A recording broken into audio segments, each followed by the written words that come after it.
Yo, what's up, Facebook? Welcome to the show. What's going on? Uncut with Coach V and me. Go Lions. Speak them Packers. Yes. But I doubt if that happened, though. What's up, Coach? You had a little technical difficulty there for a second. All right, there we go. Welcome to the show, everybody. Man, we got a good one for y'all. Yes, we do. Hey, Pure and Uncut live with Coach V. Where he at? Is he there? Right here. I'm here. I'm always here. I think we keep losing somebody, but she'll come back in a second. Oh, Welcome everybody to the show. We're so happy to be here, man. When I tell y'all we got a good show today, we got a good show. Man, this finna top it all. Hey, Coach, how was your week, man? Busy. Busy. Very busy. Very busy. I like but that, good, man. Though, and productive. That's good. And productive. That's all that matters. That's what I like to hear. That's what I like to hear. Hey, if you guys want to check out the show, we are on streaming live on YouTube. So by all means, go over to YouTube. If you haven't, we got some really good guests. We lost one and hopefully should be coming back in a minute. But today's show, everybody, is really ebook. We got you. We got football. We got the ladies who play football. Yes. We got them on the show with us. Welcome them to the show, y'all. No doubt. Welcome. And so each one of y'all go ahead and throw your handles out. We'll start from left to right. That's you, JJ, right? Yeah. Hey. What's up? I'm JJ. Playing on with Detroit Pride for almost 5 years. I started playing at like 23, or I think it was actually 24. I'm like 31 now. So it was actually one of the best experiences of my life. Like, I literally became a lover of football. Like, after that, like, I don't even know what else to say. I love football. I love to play it. Hopefully one day I could coach or whatever. I think you make a good coach too. I think you make a great coach. Damn, yes, I do too. I see it in you. I would really like that. Because I see more of you a teacher anyway. Agree. You know, I do. Me, stay your butt on this thing now. Hey, that was the doggone thing messing up. Get it right. All right, so we got next. Oh, okay, I'll go. So my name's Megan. I started playing football when I was 30. For 1 year, I played once with these awesome women here. In high school, I was always like, man, I want to play football, but that wasn't really a thing. And so then I don't even know how, I must have came across it on Facebook. Somebody posted about something about Pride, and like it was a women's football team. I'm like, what? And then I was like thinking like, oh, I must be too old now, right? Because I'm like 30, like these kids are gonna be so young, like whatever. And I like remember reaching out and be like, is there an age limit to and they're like, no, please, we need women. So yes. And I'm like, okay. So I had no idea what I was doing. I walked in, I'm like so out of place. I never played football before. I was a mess, but I was there to play, and I was ready to be competitive. I was ready to learn. I was ready to glean all the knowledge that all these other girls who've been playing for so many years. And luckily, I feel so happy that these two women are on with me, because these two are literally the most, like, the kindest. Like, oh no, it's fine. I remember Ro gave me like a white t-shirt that I'm like, I don't have a t-shirt to put over my pants. And she's like, oh girl, here you go. And she just gave me the one off her back. And like, AJ was like, oh, you don't understand this here. No, that's too complex. This is what it is. And she'd like break it down. I'm like, oh, okay. Wow.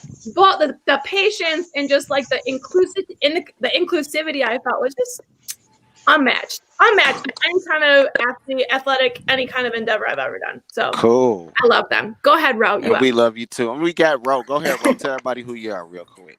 Hey, how y'all doing? My name is Rolanda. AKA Mini Me. But my He called me skinny. I got big feet though, so but I do, y'all. You know, they ain't no lie. But I started playing football. Well, I heard about football through my niece. My niece was gonna play football for the Detroit Pride, and then she couldn't do it because she was going to the service and everything like that. But I ended up reaching out to Coach Q, and he ended up meeting me at the Detroit Lions one of the games. out of the blue, because I used to work at Ford Field and whatnot, but I ended up meeting the coach for Detroit Pride, and it went on from there. So I've been playing about 4 years now. Wow! And ever since, it seemed like this seemed like the sport for me. Before this it was just basketball. Everybody knew me for my basketball skills and other little sports, but now I feel like this the home and the place where I need to be. Okay, No cool. doubt, All no right. doubt, no doubt, So, no doubt. real quick, let's go over this just a week real quick. So, heck of a week. COVID numbers still rising. Trump still hasn't conceded. I mean, because the electorals haven't came in yet. No, I think that vote think happens. Yeah, I think that vote happens next week. I think the 15th or 13th or something like that. Something like that. And man, we had a big day in college football yesterday. Yes. The Big Ten athletic directors got together, and what we talked about last week, they should have, did the right thing and not hurt Ohio State because so they gave it to him. Okay, so they good, gave it to him. So the Big Ten championship game is next Saturday. This coming Saturday, Northwestern, Ohio State. And Ohio. Yep. Who y'all got? Man, come on, man. I ain't picking on that. I ain't picking on that. I'm sorry. I ain't picking on that. I can't do Ohio. I'm not picking. I can't do Ohio. Same. I'm like, just not. I can't pick on that. I can't pick on that. So why not pick? So why not go ahead? Hey, look, we gonna go with Northwestern. Listen. I'm gonna say this. To me, I see that team putting up 100 points on Northwestern. I think Indiana would have been a better pick to play Ohio State, but I come find out Indiana and Ohio State is in the same division, right? So they can't play each other for the Big Ten championship. But Northwestern, come on, man, they sorry, man. They sorry, man. They lose to Michigan State. Hold on, they lose to Michigan State. I just don't want Ohio to win. Listen, but they gonna win. Come on, they gonna win. They gonna win. So let's just ask this question real quick. Forget, that we hate Ohio State. We do. Who's the better team between the two? That team from that other state. Yeah. That other state. They are good. They are. Yeah, they are good. They're well coached and everything. They're well coached. They got one of the best defense in the top 10 in the Big Ten. So it's kind of hard to do anything with a number one defense in the nation or whatnot, and it's hard to do anything against their offense. You can't stop an offense and you can't dominate in the defense. So it's like, what can you do? I mean, I had a team like that. And then the way Justin Fields, and then the way Justin Fields is playing, he playing on a level that none of the quarterbacks in the Big Ten is playing. Okay, so you gotta look the Northwestern quarterback, man. He man, come on, man. And we got some. The comments is rolling in. Ohio could have played. Yep. Well, hey. They just so happened to been a good team this year. But let's move on. We don't want to get them too much. We don't want to talk about them too much on the show. Hell no. Make people think we really like them or something. They garbage anyway, but let's not get them too much credit now. So because we're a sports team today, the Lions are playing. We'll go back into that towards the end of the show, but just to give everybody a prelude real quick. So the Lions are playing Green Bay. I think Bevel's going to get his first L today. Who? Bevel. I think the interim coach, Bevel. the Lions in Green Bay. Oh, yeah. I think Bevel's gonna get his first loss today. Oh, most definitely. Yeah, most definitely. Yeah, most definitely. I don't think the Lions is. Yeah. But sad to say. Right now, win, but yeah. Right now, Detroit is playing on emotions, and your emotions can get you hurt. Yeah, you know what I'm saying. That win, that was a big time win when they played Chicago in Chicago. Not to say that Detroit can upset Green Bay. They can now. It's a possibility. They can. I mean, you can't sleep on Detroit. Somebody can make some good money today.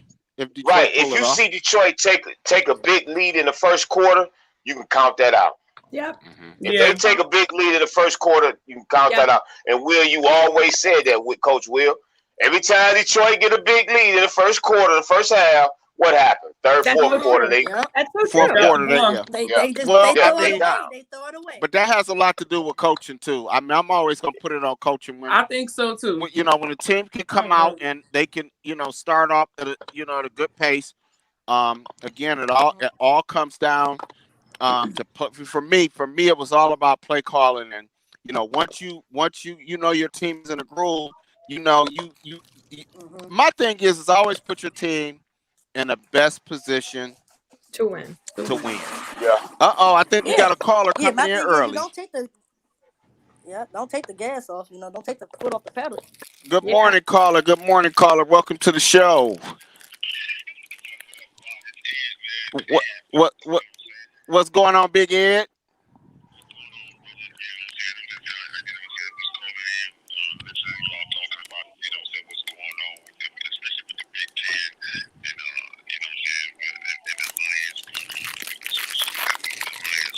Mm-hmm.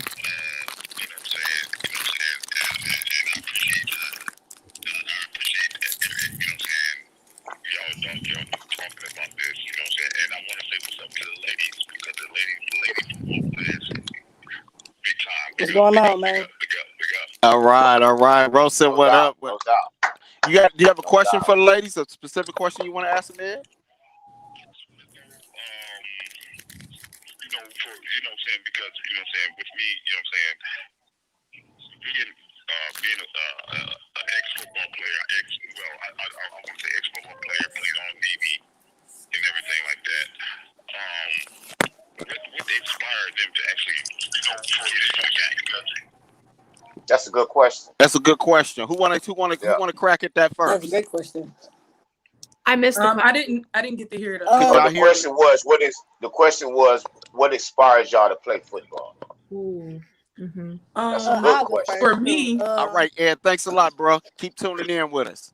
For me, I've always been really competitive. Like I've always loved sports. I played softball from 13 till 21. Appreciate it. And my best friend pulled up to my house one day and was like, "I just joined a football team. I think you would really like this." And I'm like, "What? Football?" And like I said, I've always been competitive, so I was like, "Shit, let's go." And she drove me out to Pontiac, and that was really all she wrote. Like we had really good coaches. It was like a big family, and it was really the information. It was like they just wanted us to learn, and I was there to learn. So I guess I could say my best friend inspired me to play football. I lost her this a few months ago, so that's one of my biggest memories. Like she pulling up to my house one day, like I really think you would like to join this football team, and that was really it. I never thought that I would play football. To be honest, my little sister actually wanted to play football when we was kids. Mm-hmm. So what about you? Now hold on, real quick. I just want to make one point. Didn't two of you all win a championship? Yep. What was that like? It was phenomenal. It was great. It felt good. It felt great, okay, because we had worked so hard. We worked so hard as like a team. We had lost so many players. We went out there in that championship game and we played with 13 girls. Wow. Okay? 13. Wow. We played both sides of the field and we ultimately won. And that shit felt great. Like the bond that I created with those women that year, unmatched. My sister's forever. Absolutely, that's crazy. No doubt. Cool. That is.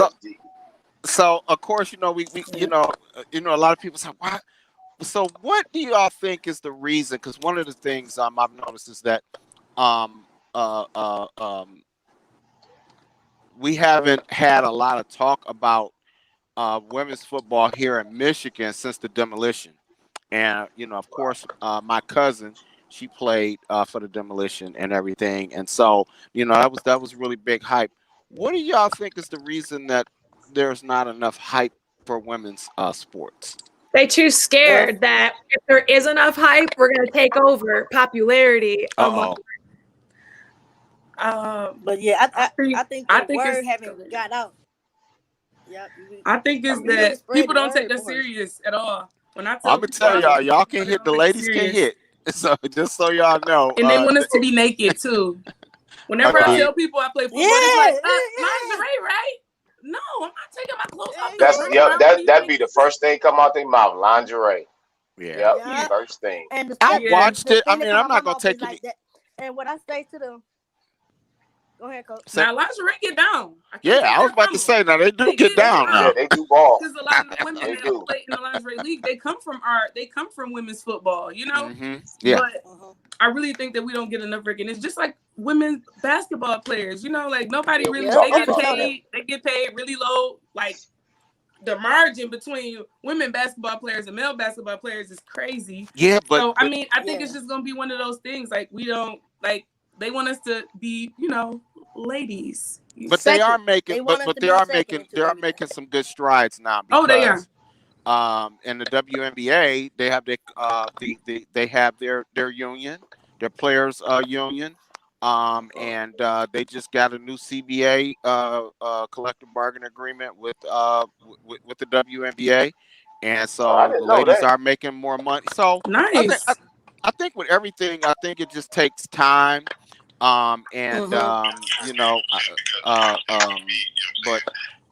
that was really cool. So, we got y'all on the show. We get to, y'all get the, y'all got opportunity to tell everybody about V and myself as well, since y'all had an opportunity to, to coach. Hey, Coach,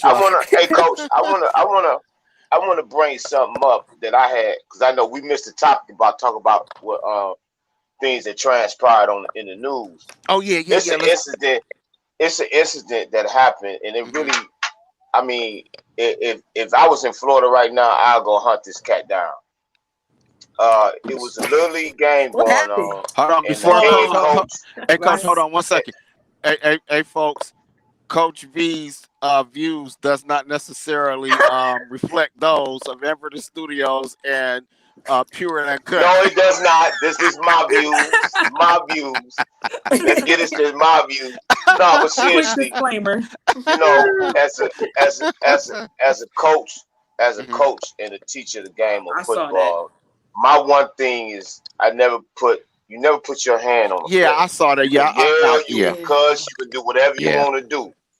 But that I can't even call him a coach. But you never put your hand on somebody else's child. Never. That child was like not even 9 years old. You hit him like he was a grown man. Mm-hmm. You know what I'm saying?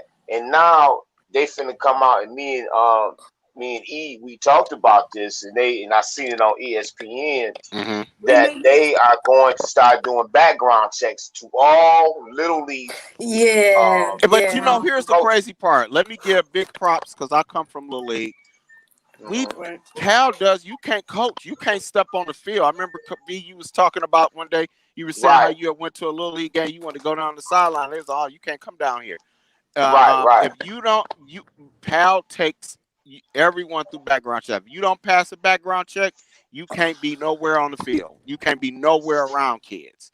So that's shame on Florida for not doing that. I mean, come on. This is 2020, almost 2021. Pal been doing background checks. I've been with Pal since I was 17. Playing.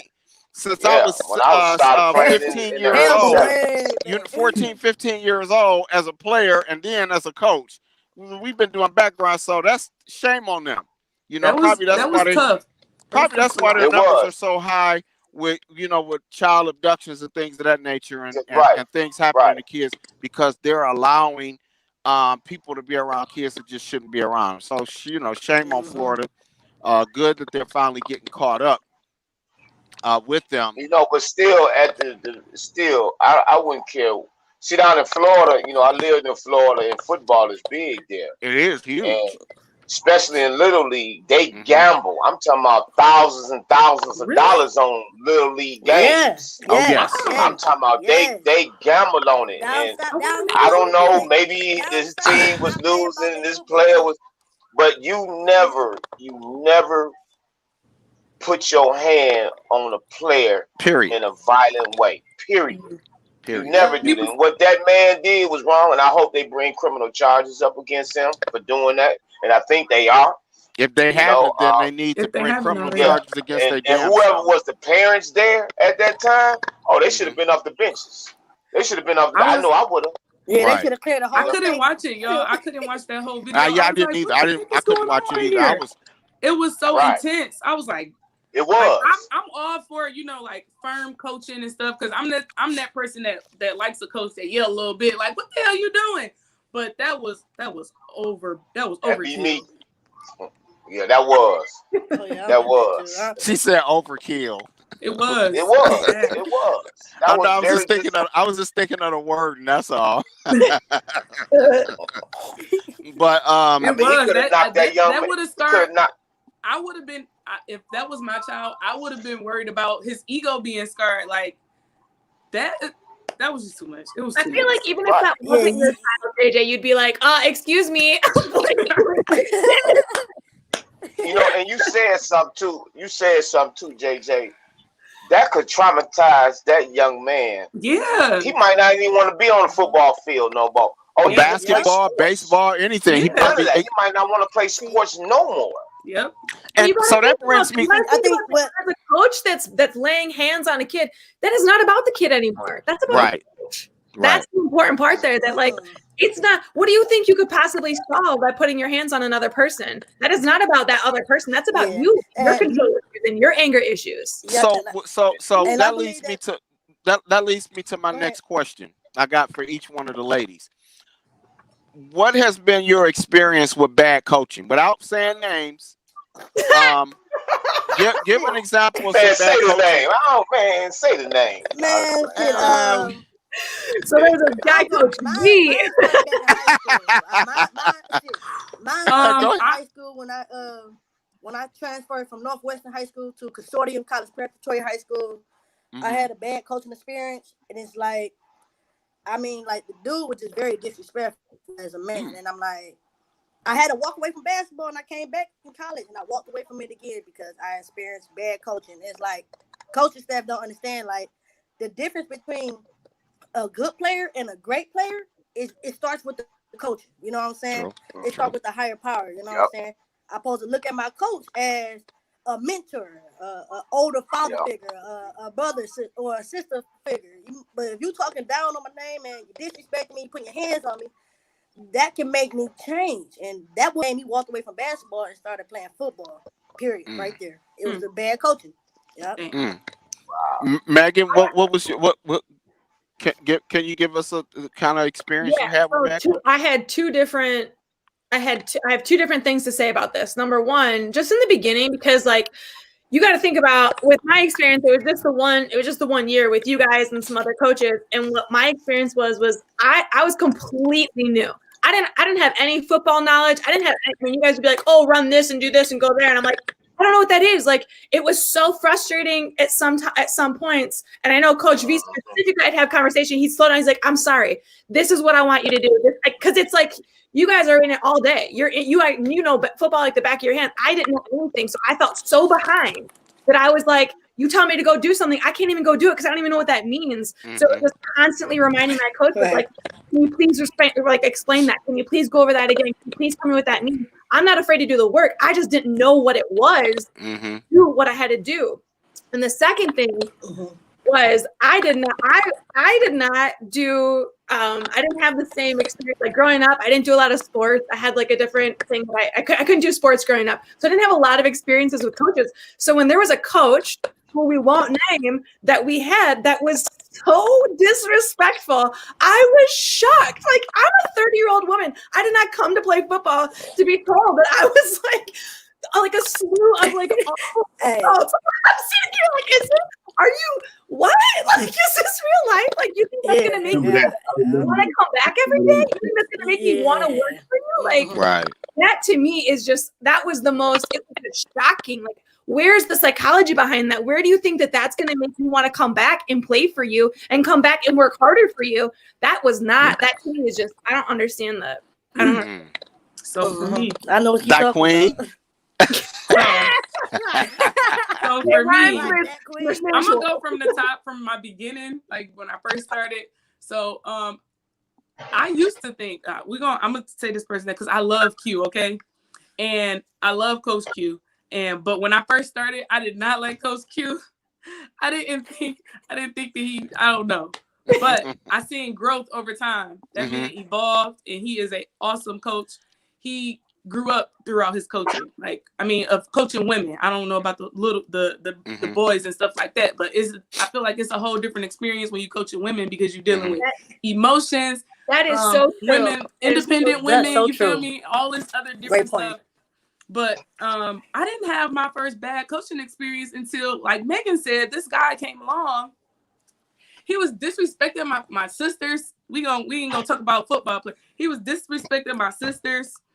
Say his name. He was disrespect. I don't even remember his name. Yeah, go ahead. What was that man's name? His name was D'Angelo, right? Oh, there we go. Yeah, D'Angelo. It was so bad. The girls it was so bad to the point where, like you said, you had people discouraged from playing. Mm-hmm. It was body shaming people. It's like, it was horrible. It was so bad to the point where I had to call that man on the phone because first I off, remember that.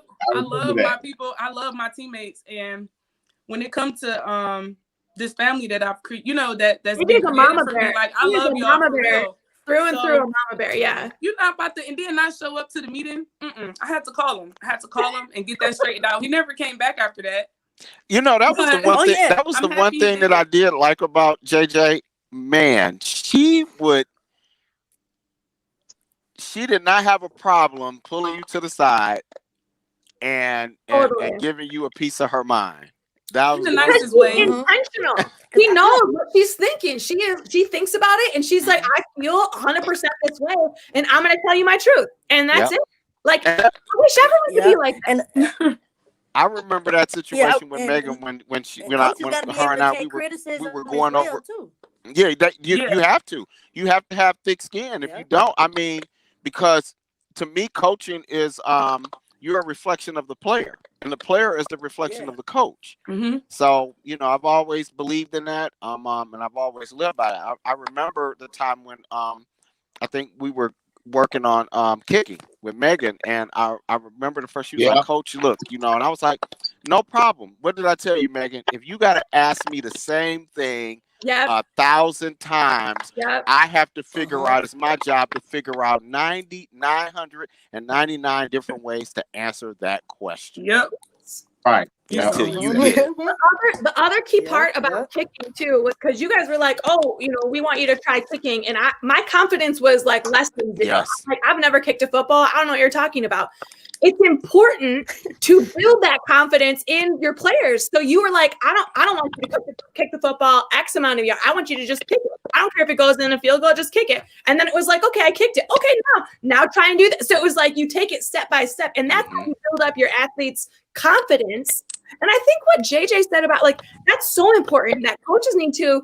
It's not just about the players improving and evolving over time. Coaches need to make sure that they're checking themselves all the time. If like, am I the best coach for this person? I can be a coach to this kind of person. They got tough skin, and I can say whatever I want to them, and that fuels them. That makes them want to go further. This player over here, they don't play like that. So like, I have to fix myself and be like, okay, how can I be the best coach to all the players and make my coach individual so that I have the best team, not just that I'm either you apply to my coaching ways or not. No, that's not going to get you a cohesive team. That's going to get you one player, two, maybe three good players, and then everybody's going to be like, why are you being such a dick? Like, Yeah. Wow. Yep. Basically. Yep. I hope y'all out there listening to any coaches or people who are aspiring to be coaches. Hey, listen to these players. Everybody. I would hope one of the things that I built myself on in my 35 years of coaching was listening to my players, even if I didn't agree with them. I listened to them, your job as a coach is to, and that even goes in management. We could take this into the workplace. People will tell you I coach. Anybody that's ever played for me, a lot of my players that play for me actually end up working with me, and at some type of capacity. And I tell you, I'm the same way. I run the business the same way I coach. Which is developing people and bringing people up. Having the best people skills that you have, and being able to listen, and not only listen, but be able to take what you hear and then regurgitate that back out to where that player says, "Oh, you know what, coach was really listening to me." I remember it was a situation with Ro where I got her, persuaded her to come back to playing running back, being a backup. Actually, one of the young ladies that was going to be on, she's in Ghana. She went back to Africa Z.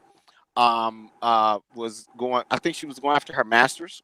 She was in her master's, and so she was like, "Hey, coach, I'm probably not gonna be here. Don't worry about it." She was already, she was an all-star player. Hey, don't worry about it. As long as you can make one practice a week before the game, I'm cool with that, because she was just that good. And you also have to understand, education is more important than anything, in my opinion. So I would never You can't be mad at punish a player because they were pursuing education. And that just reminds me, I coached with this guy on the middle school level, and kids would come to practice late. Where you been? I was in tutoring. So what? Give me 100 laps. You late? I was like, what? Hold on, they student athletes, not athlete students. And this guy, he was education before anything. He was a good coach as far as the X's and O's, but all of the other things, that happen. And I think, and I'm hope he's listening to this. I'm not gonna say his name, but I hope he's listening to this. He ran for the school board. He lost. You know what I'm saying? And hopefully he'll take those things and understand that it's not just about you. Right. You're servicing people. If it's all about you, we got a lot of coaches out here like that. It's all about them. And of course, that's why they never win. What is that end goal? Because you're right, it's not about you, but it's also not life or death. A lot of this is just about trying to get better, trying to be better, trying to win. It's all about that. What is that end game? Because when you talk about somebody who's like that, you have to. It's a lot of reflection. There's a lot to it. It's a lot about relationship building. It's a lot about building trust. It's a lot about all these things that are not the forefront of your brain when you're talking about, oh, I'm a football coach, whatever. But you talk to anybody, and they do those successful interviews. Somebody who's really successful, who really impacted you. It's always a coach or a teacher or a mentor or someone in that position. You have the ability to impact someone's life so much. And you just got to recognize it. Do I have a caller? All right, hold on one second. We have a caller on the line. Go ahead, caller. It's E-Buck in the house. Big Easy. Great show topic. I'm so glad you guys have done this. There's not enough emphasis on women's athletics. We speak on this quite often. So I'm glad that these young ladies are here to represent, and I'm making sure I'm sharing the show courtesy of the Nighthawk Network. Thank you very much. People can share it as well, so they can show their young ladies that these are the types of people that you can aspire to, that sports is just not for guys. So thank you for that. Yes, sir. And ask the young ladies a question. In terms of your athletic goals, do you plan on continuing in football or some type of coaching? And what other sports do you guys play as well? Thanks, guys, for letting me check in. What's up, Coach B? Yes. I will catch you All right. Appreciate that one. So, ladies, did y'all catch that question? Yes. So who want to take it first? Yes. Go Ron. I'll go first. All right. Yes, I plan on coaching for the future. Because right now I'm in the midst of doing my personal training certificate, so I will be working around a lot of athletes because that's my passion. You know what I'm saying? So, and like we were just talking about the coach thing, I believe that I'll be a great coach because I'm more about listening. I listen to every little thing, and then I would just be. I feel like I'll be a perfect fit for it, but what it is, I'm very advanced of picking up things. So when it comes to me coach somebody else's child, I know what got to come first. I know that, hey, I know the little things that matter the most. I don't really care about the winning championships and all that. I care about building a better woman or building a better man for the future. That's what this coaching is about. So that and there you go. Football and basketball, Yes. Yes, for sure. Yeah, I think so. For me, I personally definitely want to coach. But I would still want to stick in the women's arena. I actually was got an offer to actually, do some coaching with the new women's the Queens of Michigan. So hopefully that everything goes well with that, and I actually will be in a position to help other women and teach them some stuff and all that good stuff. Who's the Queens of Michigan? What is that? Huh? What is that? What is that? So Coach Webb, our defensive coach, used to be a defensive coach for Detroit Pride. He started a women's football team. All right. And he was a little under the radar with it, but until he got everything completely panned out. So they actually just had tryouts. I was out of town, but they had tryouts November 18th or something like that.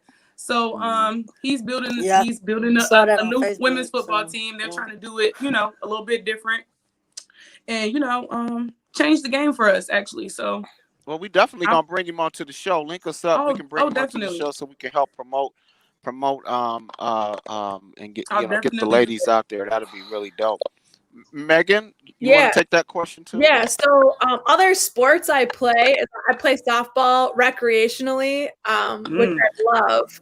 But I mean, I feel like will I play football again? No, I do not see that in my future. Would I coach? I don't know. Like that depends on I feel like to be a coach, there's that I would love to be an emotional part of a coach, but the technical aspect, I just don't know if I have that down. So if somebody else wants to be the technical, I could be an assistant coach. I could be yeah, all right, let's get I can be the hype man.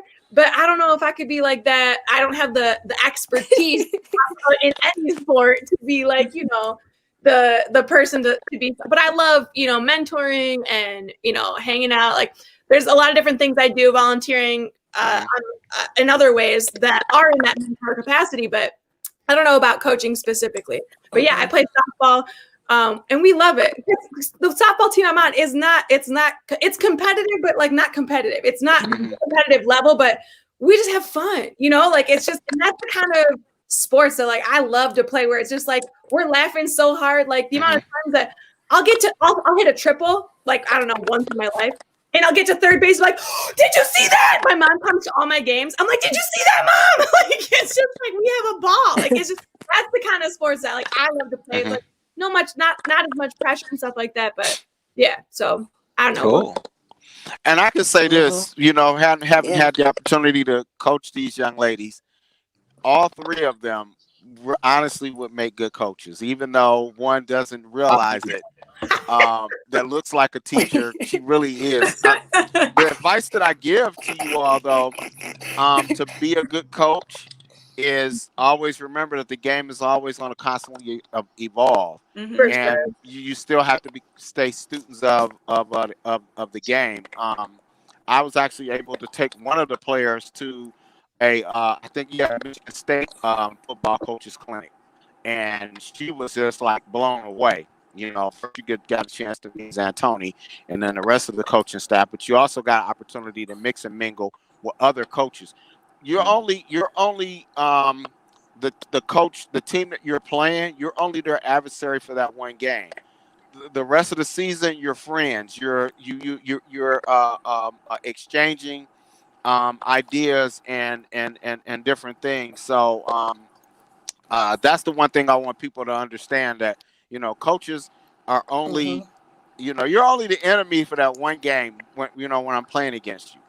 After that, you my brother, you my sister. You know what I'm saying? All in it And together, right? right, and so we should be learning together and sharing. And I've always been that type of coach. It's not one coach that could come on anywhere and say, Coach Muhammad, I hit him up and asked him for some advice or asked him for something and he didn't give it to me. Because see, I can give you the cake. I can even give you the ingredients. You're not gonna mix it up the way I do it. So I'm not worried about somebody taking something that I gave them, and think that they're gonna be able to use it against me, because I'm the one that created it. So but go ahead, make it do what it do for you. I'm cool with that. So yeah, that's my advice. Can I ask you, when y'all played with the Detroit Pride, what was y'all experience like? Playing with that team. As far as with ownership, players, and all that. What was y'all experience? And don't hold nothing back. Don't hold it back. I couldn't really hear. It was a little bit choppy, but my experience was a roller coaster. He said, "What was your experience like?" Playing for Pride, it was a roller coaster because I feel like at the beginning it was great, like picture perfect. Everything was perfect, and then I want to say the first year was kind of tough because we lost like half of our team. Like literally, we started off, I want to say, with maybe about 30, 40 girls or something like that. It was a good team, like 30, at least 30. I'm gonna say 30, but I want to say it may have been a couple more than that. But literally, like in the middle of our season, we literally lost like half of them. Boom, dropped down to like 15, easy. But we pushed through it. Like I said, the bond that we had, like the girls that did stay, we just wanted to fight for each other. Like it wasn't nothing in between us. Like we gonna go in, we gonna go hard. But then over the time, it was just like up and down, up and down. It was really emotional for me. Like I said, it was an emotional roller coaster. It was fun though. I had fun doing it. I'm just a little bit sad how it ended. Like, I feel like after all of this stuff that I did, like the only memories and the only like good things that I have is literally just memories. I don't have nothing like tangible to hold on to. Like, this is what I got from Detroit Pride. Like, but a couple jerseys and memories. That's it. I think you do. I mean, you got to think you won a championship. Yeah, I don't have nothing to show for that though. Well, we don't have a trophy, a ring, Yeah. Okay. Yeah. Okay. I feel you. Yeah, I feel you on that. That can play a role. People ask me all the time, like, "Hey, where can I go and look up? You playing?" I have no footage. 5 years of playing, I have no footage of me playing. Wow. I have nothing to show for. I mean, I have something to show for it, but hey, everything. We live in a world where if it ain't a picture or a recording of it, you didn't do it. So it's like,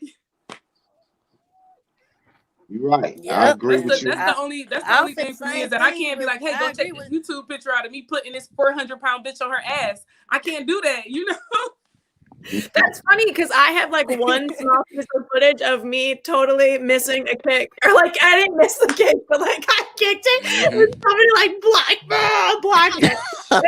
Like here's JJ who's so good, and like there's no footage of her, and here's me who's like never kicked a ball. We had one game that I kicked and it got smacked down, and that's on camera because it was someone else's game. Like that was in Tennessee. That was God. Yeah, that was in Tennessee when we went down to Tennessee, and that was our first game of the freaking season. And I'm like, yeah, I agree with JJ on this one, like for sure. It was a roller coaster. My first year playing with them. Yeah, it was like I done heard some things from the very beginning, and I'm like, okay, I'm not gonna let that affect. I'm gonna go about what's going on now. But I saw everything caught up to me. I'm like, oh damn, I see what they was talking about. So Ro, all the way up to the higher management. Ro, didn't you wasn't you like the rookie of the year or something like that? Mm-hmm. She was? Yes, I won rookie of the year. I ended up going to the that was a league. That was the league, right? That's a major accomplishment. It was. That's and she made it to the All-Star game her first year. It is. You talking about this year? Very much. No, she her first year playing. Her she first made year the All-Star team. It took me 3 years to do that. My first year when I played with Pride. Mm-hmm. So, in retrospect, just remember, always hold on. You can see memories is something nobody can ever take away from you. You know, like Mike.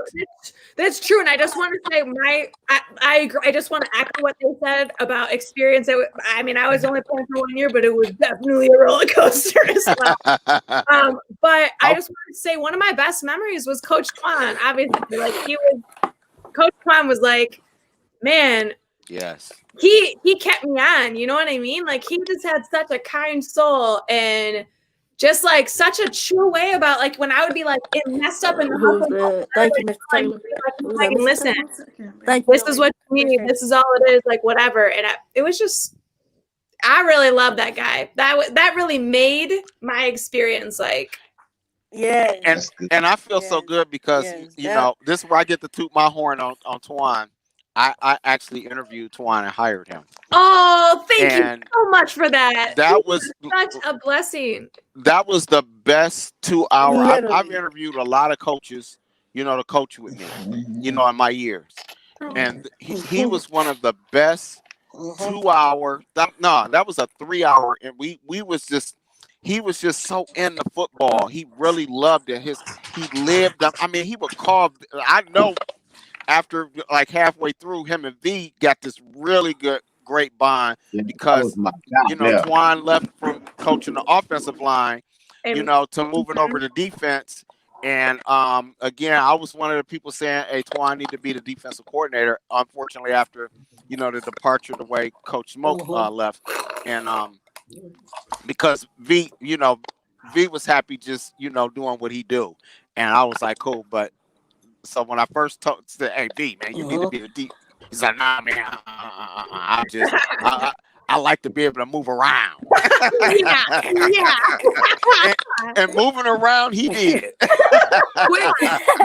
Can I say something really quick? Because we kind of like ventured off from this about our to speak on YouTube. Yeah, I'm gonna start with Coach V.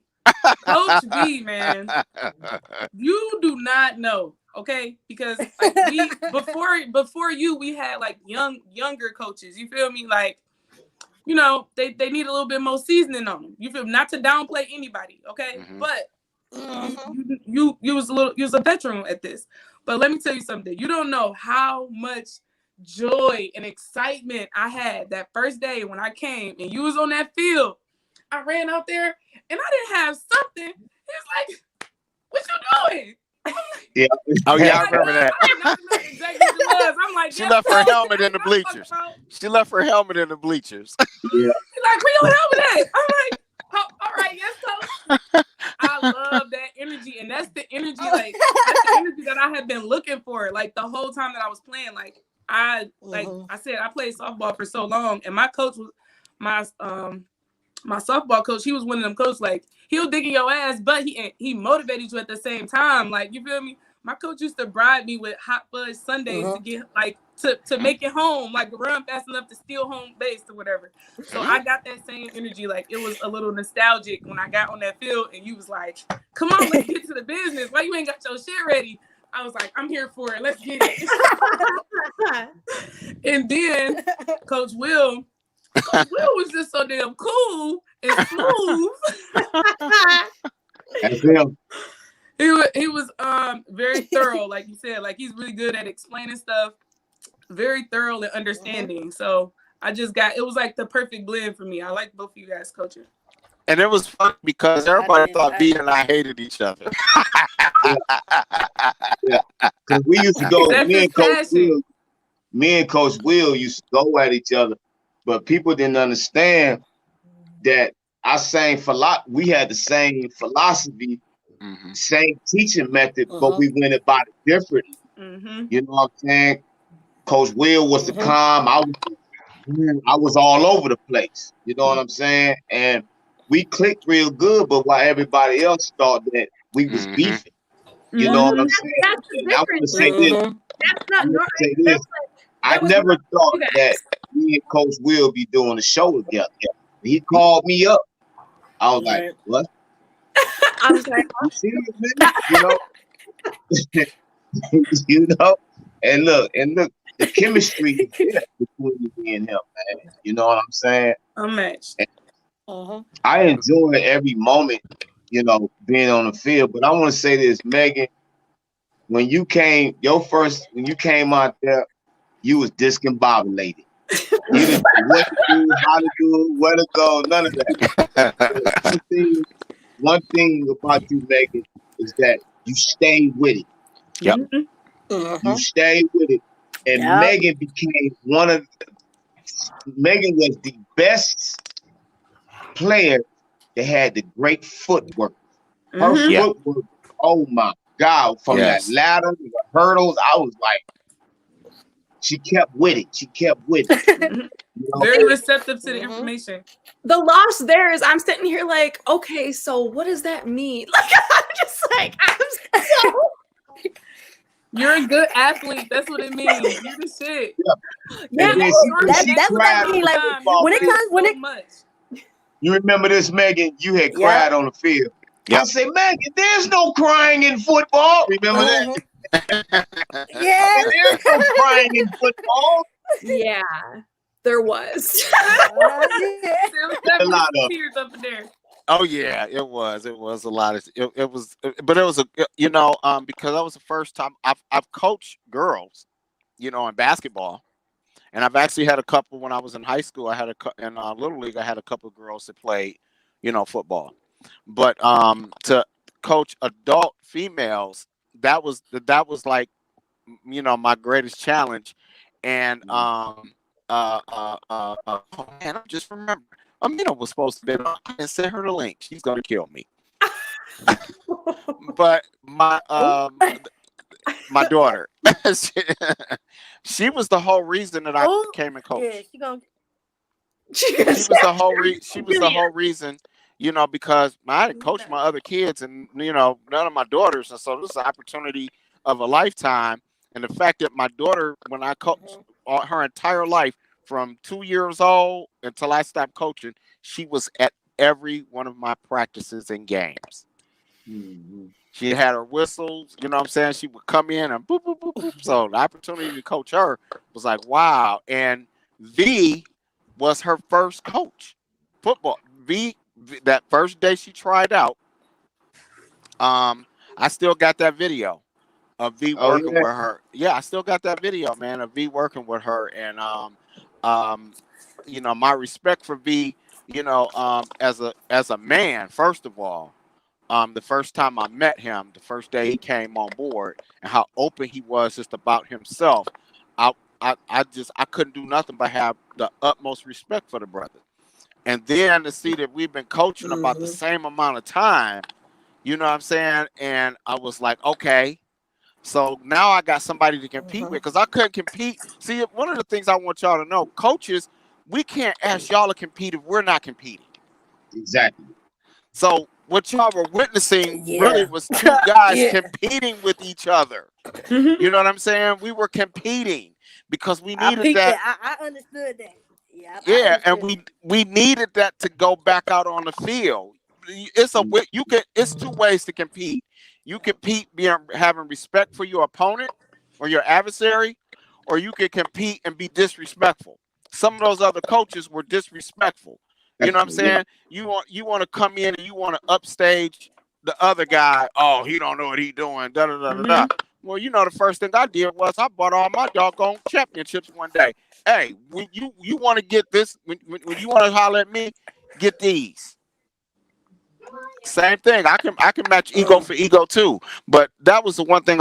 My biggest, I don't want to say regret, because the decision I made was the best decision for myself. But not being able to finish that season out, I wish you would have, coach, because that hurt. That hurt. Man, That was tough. My piece is more important, and my piece was highly broken. It was, come on, we had that scrimmage against the boys, and y'all did so good. I was so proud of y'all. I was so proud because all of the things that y'all were worried about leading up to that, they're quicker than us, they stronger than us, and I was like, I'm gonna tell y'all right now, if you play the plays, run the play, execute the plays the way it's supposed to be executed, it don't matter about all of those other things. Y'all are gonna become even. And when y'all made y'all first down, caught the ball, moved the ball on them, scored, y'all was, I mean, the I didn't care about winning the game. You was showing out that day too. You was showing out. Okay, but do you remember when I caught the ball and it was down, and y'all were like, "Go, run!" Yes, keep running. Keep going. And I'm like running, and then I'm so angry because I'm like, "Man, what are you doing?" I'm gonna say this. That time when we did scrimmage the young men, and y'all kept saying, and this is my philosophy right here. It's all about mentally. Yep. Football, 90% mental and 10% everything else. Mm-hmm. Y'all went in there with that aspect. Man, they fasting. You already beat yourself right there. You already beat yourself when you say they are fast, they are big. You already beating yourself. Okay. And it goes back when we went to play Tennessee. And I remember when I went to Alabama and I ain't had nothing but 13 players, we ended up winning 7-6. And we only had 13 players. So I don't mean to cut you off, Coach, but let me we got some questions. So we got a question from Helena. As women football players, have your sexuality ever been questioned? Wow. I feel like my sexuality has been more questioned being a softball player than it has been being a football player. Wow. Oh, me all the time. Especially when I think mine being questioned just because shit. Doing football, I just got questioned on the shit. No, all the time. That was a good question. All the time. Coach V, Eric Butler says Coach V is a great story of redemption and perseverance. So proud to know him as a friend. Okay, very good. Absolutely. When you have memories. Yep. So another. I don't want. Pernitha, I don't want to, but Miss Taylor said absolutely. When you have memories, can't no one take them from you. Very good, very good. So absolutely. Yeah. What was your? I want to know. I'll give all three of y'all opportunity. What was your worst interaction with me, and how did did it ever? And everybody get out. What was the worst interaction with me, and how did it end? What was the resolution? Was it a great resolution or? I'll go first because it looked like everybody thinking. I don't have any. Go ahead, Jay. I don't have any. Go ahead. I always have good experiences with everybody. I'm like real understanding, so she's real chill. Well, no, yeah. I think I wouldn't say worse, but I remember when we needed a center. I'm like, dang, I need a center, and she came out on the field with them nails. Oh yeah. I remember V. I was like, come on, man, y'all serious? Y'all gonna do me like this, bro? And she snapped. I mean, it was because I was playing the quarterback for her to snap me the ball so I could see what she could do. And that bad boy came. I was like, oh, snap. She came over to me. I'll never forget. She came over. She whispered it to me so everybody could. Oh yeah, next time don't be underestimating people. Yes, JJ. JJ, I'm gonna say this. Yes, JJ, I forgot about that. JJ, it's like when you walked on the field, JJ, man, you had this swag. Like you had this swag about you. And I was like, okay, yeah, she's a ball. She's a ball. And then when Roe came on, for the short thing here. But Ro came out there. But Ro, I'm gonna tell you, Ro, you like a little sister to me, man. You remind. It's like a big bro. I see me in you. Mm-hmm. You a hell of a baller, man. People take your size. Yep, underestimate. Underestimated. She's strong too. Yes, and yeah, very strong. But hey, I'm gonna tell you this. I made her throw up. She ain't never throwed up. I made her throw up. Yeah, he did, y'all. Hey, he did. I made her throw up. I was a motherfucker, man. We did that. I forgot that, man. I was like, coach, man, that's my first time. You the first one. I mean, I ain't never had a coach out of my years of playing any type of sport made me throw up. And he's like, oh, I got another one. I'm like, man, you happy I'm over here puking up my life. He had a couple. He had my daughter. He had my daughter threw up. He had a bunch of y'all throwing. So Ro, what was the interaction with me? I appreciate that too. What was your interaction with me that that was kind of, you already know. Rocky? No, I just want the people to hear. We had a little situation with the yes, we did. Oh yeah, we had a little situation with the jab step. Because I had to transition from being a wide receiver back to the running back since I had stepped away from the running back position. So when he was like, I need you to jab, I'm so quick and moving fast. He was like, no, you gotta slow down. Take the jab step, and then you would have an open room to go ahead and do your move and everything. I'm like, no, coach, no. I just kept challenging his words. And then she kept getting stopped. Do what I tell you to do. Everything will be all right. Yeah. And it was Megan that was getting her. Like, hey, let me just literally try this jab step. And then I had a real and I finally realized, like, hey man, maybe if I just do what the damn coach tell me to do. And jazz that she won't get it, you know what I'm saying? And then so that was that, but it went from us having that discussion to us, hey, I understand that we had a good understanding from that point on.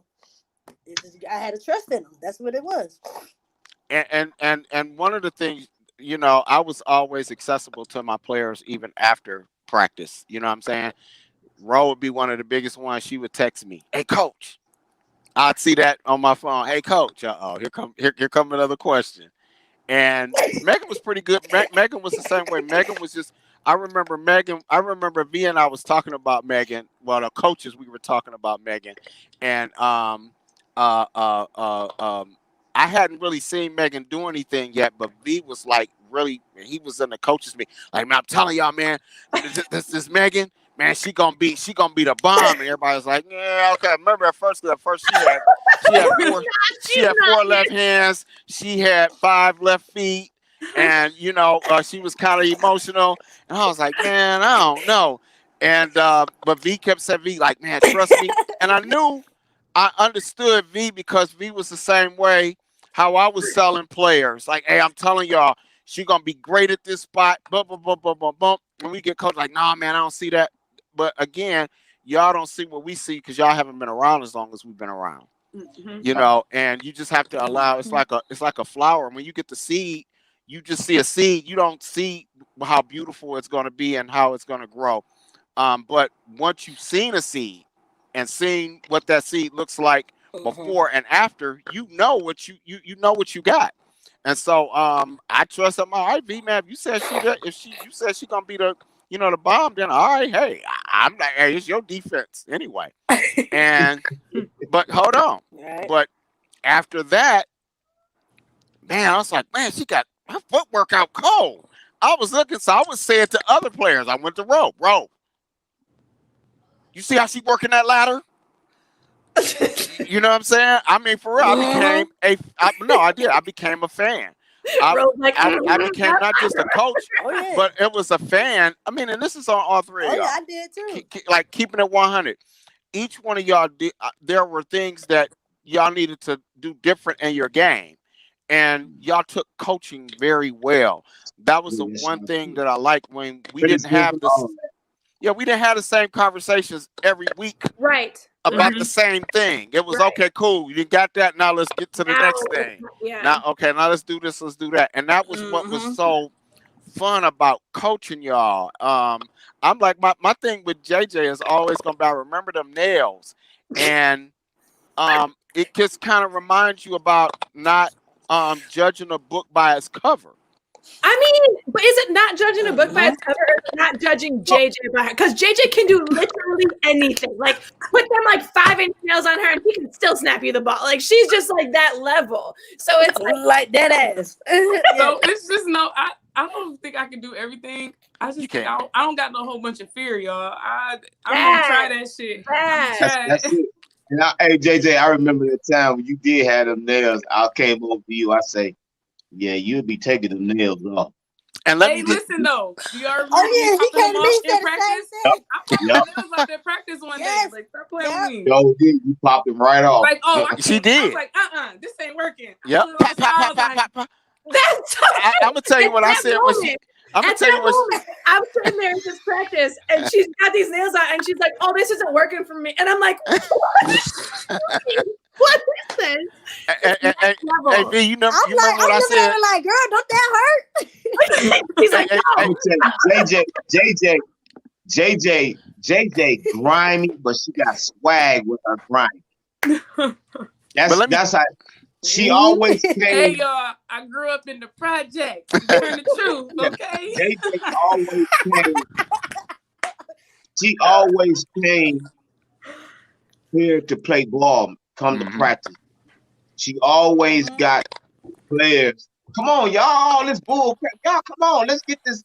You know, I think that was because I had seen all of that stuff. Like, I felt like the one thing that was, kind of missing by the time that even Megan, by the time that you made it there. Okay. The structure. It wasn't a lot of structure. Like, a lot of the players had lost respect for, management. You feel me? And we lost a lot of the people that was there from the beginning. So it was no structure. It was no, like, at least a group of people. Not Nene. She was in the front. My dog is outside. But it was no structure, like no, like it was. I feel like outside of probably me, not to toot my own horn or nothing like that. It was nobody that was there years before y'all that was like, hey, totally. This is supposed to be this, the nonsense, the playing, like it was nobody there to do that. Somebody had to, take the lead, at least try to take. That the is lead, so at least give some guidance. Yeah, that brings up another point. That was another kind of like shocking thing for me is talk about structure. When they would say we'd have practice starting at this time, I swear to God, no one would show up. And I'm sitting here like, why did you say time? Absolutely. But to be completely honest, that was years of, like that was just the downfall at that point. It was like a slippery slope at that point. Nobody had faith. There was no structure. There was no, exactly. Yeah. Megan was always the first one to practice and the last one to leave. Like literally. Swear to God. Yes. I think we had a little competition going on as to, who was gonna get there first, her or me. And I think we tied up at the end of it. Yeah. Yeah. I think I beat all y'all there every time.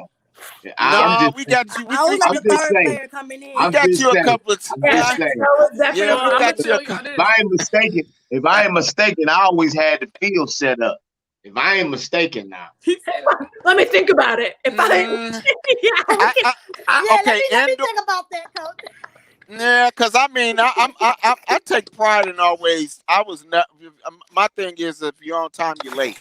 So I hated to be on time. I always like to be early. So I think I always got to practice at least 30 minutes to 15 minutes early. Do you want to hear what my least favorite memory is? Okay. Yes. About 5 minutes ago when you told me I had 5 left feet and was emotional. But I didn't tell you that when you were a player. I would, you know what I'm saying? Because that was just our coaches talking. You know what I'm saying? But I love the development. Because there were some players, let me tell y'all something. There were some players that ownership hyped me up. Oh, Sheeta, boom, boom, boom. I'm telling you, you're going to love her. And I'm like, okay, cool. And then when that person got on, those individuals got on the field, I was like, what? Are you serious? Mm-hmm. Yeah, okay. All right. Next. Right. But okay, so I got a question. Helena says, let me see. Who has been your male and female sports role models? For me, it's nobody new. Back in the day, the person that fueled my fire to just do anything, I wanted to beat Jesse Owens records when I was a kid. Wow. I used to want to run. I always wanted to run track. I wanted to be in the Olympics, everything. Like, I used to want to beat Jesse Owens records as a woman. Wow. Any female sports role models? Okay. That Maryland chick, they ended up taking on her shit, but I didn't like her when I was a kid. Ro? Shoot, I don't know. No, I don't think so. I think I got one. Kelvin Johnson. I got one. Kelvin Johnson from the Detroit Lions. The dude was like a monster when it came to the football, and he had so much swag. You know how most wide receivers are in the league? They arrogant as hell, and then like they just do too much. Kelvin, that's what I like about him. He had to interrogate. You know, like he just carried that type of man role. Like he didn't do too much. He did what needed to be done, and that was it. He wasn't no show baller out and all that. He just did what he had to do. He had a job, and that's what he did. So when I step on the field, I do my job. I do what I got, what's asked of me to do, and that's it. You know. That was the one thing I did. I did like that. One of the things I did like, I liked about Ro, because I used to tell Ro, like, Ro, you know, hey, you're a receiver. You know, that's my discipline. That's what I first started when I first started coaching. That was my discipline that I coached and I played. And I was like, hey, you got to have them hands. You got to be able to extend. And one of the things I really liked about Ro used to, I remember she worked out with V.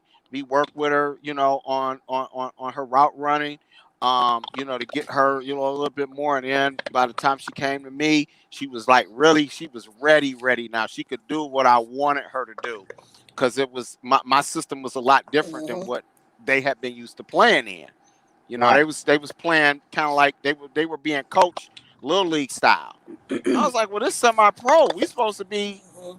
These ladies, we supposed to be out here putting on a show. We're supposed to be out here, you know what I'm saying, trying to play no dang on power football, running, you know what I'm saying, you know, up the gut. You know, people when people come to see football, they want to see a show. They want to see the ball being sling. They want to see, you know, dazzling catches. They want a running game. They want to see that runner tap, you know what I'm saying, you know, some juke moves and pop. So, that's really what I was about, and I really like the fact that I'm on Rose. She was a little resistant at first because she was like, "I don't do that. I don't." No. I was like, "Okay, well, you don't do it, then you know the bench is waiting for you," and that's all you had to say to Rose. All you had to say to Rose was the bench is waiting for you. And Rose used to rebel against me. I didn't care to hear that. Man, get your butt out here and get out here and take care of this business, man. I used to stay on Ro because I saw it. He didn't say but either. Get your ass out here. And y'all remember that day V cussed the whole team out? Remember that day after practice V cussed everybody out and was calling people out? I don't play, man. When it comes, I was like, I try to put my energy, bring y'all energy up to like my level. That's a good question. Football is about having fun and entertainment. That's what football is about. It ain't about you this, you. It ain't about that. Right. And it go back to this. That is everybody's not a coach. Who want to take on this question? Helena said, what words of encouragement would you give to up and coming female athletes? Who want to take that one? JJ. I would say right. I would honestly say the first things first is you can't worry about what other people gonna say, because I've never got good reviews back from people like that. I randomly tell like, oh, we play football. They're like, oh, you do what? So don't let the people thinking that you're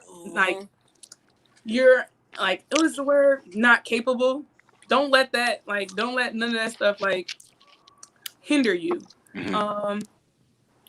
and you have to go in with the open mind. Like, I feel like sometimes women coming into football, we come in like a little soft, okay? I ain't no soft cookie. So I feel like you have to like strap your big boy drawers on and get out there and fuck some shit up. So I would just say, don't be discouraged by guys thinking that you should be naked. And give it your all. Like, literally give it your all. Like, just try it. You'll definitely be in love. So I would, yeah. Oh, yeah. It's a family. Yeah, I love it. No, I would echo what JJ said, and then I would also add to that, like, it's okay to be scared, but just do it anyway. Because I can't tell you how many times I came to practice terrified. Like, when I first walked in and see all these women, not only just like women, a lot of them were younger than I was. A lot of them were way more athletic than I was. A lot of them knew each other. A lot of them knew the sport better than I did. And I was sitting there, I remember walking in and like knowing that it was going to be completely new. It's a completely new group of people, a new sport, whatever. And then when I walked, it was so intimidating that I was just like, you have to do this. You cannot stop. You cannot walk out of this room. Like, you have to do this. And I'm like, it's okay that I'm intimidated. It's okay that I'm terrified. It's okay that I'm scared. I'm going to come back every day and I'm going to keep doing it. And that's what's going to make me better. And that taught me, by doing that, I taught myself that, like, oh, okay, I can do this.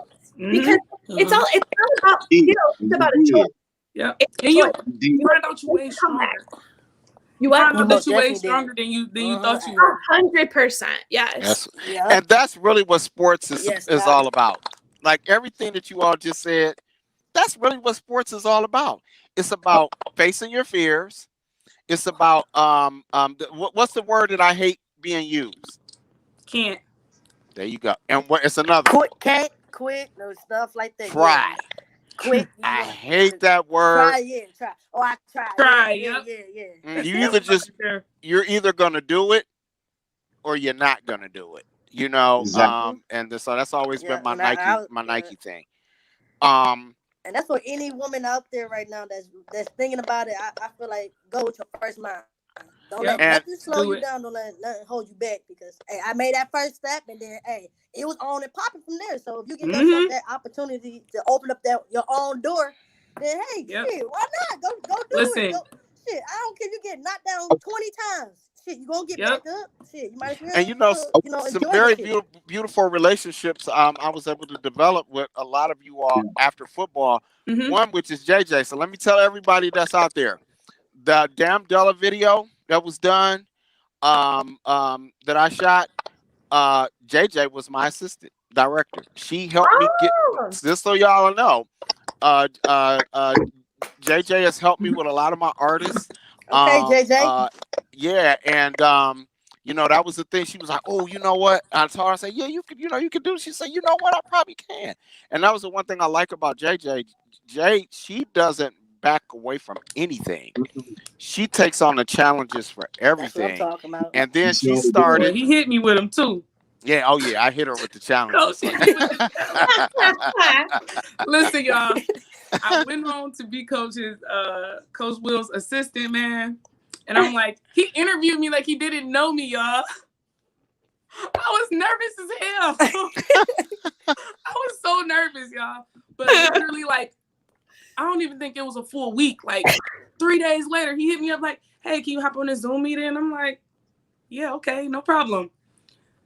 30 minutes before the meeting, y'all, he said, "No, you gave me like 2 hours." He gave me 2 hours. He was like, "Well, I'm gonna give you a heads up so you don't be completely in the dark. I want you to come up with an image for one of my artists." Yep. I had an hour and a half to do all the research that I could on his artist. And I had a week after that to come up with an image. But I had to do research on that man in 1 hour. Damn. And let me tell y'all. But you did it. She killed it. I mean, when I tell you, she killed it. Jay literally would take over those Zoom. I mean, like literally, she was, and this is nothing against any of my other assistants that I've had. Some people just have it. Have that gift. Have that gift. And this young lady, when I tell you, there was not one task that I gave her that she did not rise above the expectations. For sure. That is like, and that's the same way she did on the football field. Exactly. 100%. She always took it to a whole different level, man. And that's one of the things that I appreciate about y'all. You that's know, the thing that that's to a whole different level. That's the thing that I was going to say when we were talking about role models. Like, I'm thinking about, do I have any like sports, female or male role models? Like, no, I don't. I really honestly don't. That's not like my world that I'm in every day. But I'll tell you what, like, when I was on the team, like, understand that I don't know, like, you guys, like the other women on the team, like, knew each other. They had friendships, they had relationships, so they could know, oh, I know this person, I know their real abilities, and I know what they're giving us right now. I know that this person's having a bad, like, whatever. I knew nothing. So when I walked into it, I saw my role models from the little that I knew from what I just saw. You know what I mean? I saw that Ro was like super fast, and she was like always had her head down. I'm like, yep, I'm going to do the work. I saw that JJ had a lot of skill and also the patience to make sure that everybody's moving forward, not leaving people behind. She was like, nope, we're all going to do this. Come on. The kind of like mothering, whatever. There were like Jazz was another person who was just like, keep your head down. Let's do this. We're doing it. I don't care. I know it hurts, but we're going to keep going. Like, those people were my role models. Those people are the people I'm like, oh, okay. That's how you be an athlete. That's how you play football as a woman.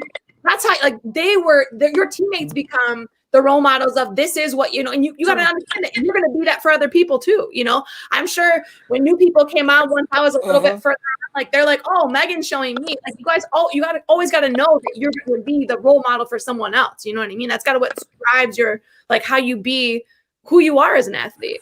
Very well said. Very well. That, man, I couldn't have said that any better. No, that's why Megan is. You got to be a coach. You guys, okay, but that's the other part here. As I'm like listening to this whole talk, and everybody's just, you know, we're all hyping each other up. I'm like, God, this is what I missed about. This was such another shocking thing about the team. I don't know if it's just athletic team or if it's football or our team in specifics or like a women's team, whatever. The amount of once you're on the team, oh my God! At every practice, like when we pick, oh man, Jazz, you really did that really well. Everyone's like, oh yeah, Jazz, you were awesome. Hype everybody up all the time. Like, think about how many times we've hyped each other up, the five of us, in this 1 hour-long session, or hour-and-a-half session, because it's just like, oh my God, and you were so, no, really though, you were so great. That is key, right? That is confidence up, to feeling that camaraderie. Like, that is something that I'll never take for granted ever in a team kind of format like that. That's awesome. I love that. And I hope that people would, you know, understand. Imagine what this world would be like if we operated like. I mean, think of this: we had all these players on the team, all these people from different backgrounds, different beliefs. Totally. You know what I'm saying? Yes. Different ethnicities, all you know, coming together, and for those 2 or 3 hours of practice, all of our beliefs and all the other stuff didn't matter. All it mattered was the game. Yep. If imagine, so just kind of, this was just my segue in the COVID. Imagine if everybody got into the game and, you know, forgot about the fact, oh, I don't like wearing masks. Oh, I don't believe in this. I don't believe, and just came in and everybody did everything based on what was best for the game. Yes. Just imagine where we would be right now. You know, and that's I think what I can speak for being a ex-athlete and coach, that's what I love about sports. Sports allows you to get into a group and be a part of something that's bigger than yourself. And you get to form a brother and sisterhood. That's you know, true. That's just so sweet. That was one of my biggest takeaways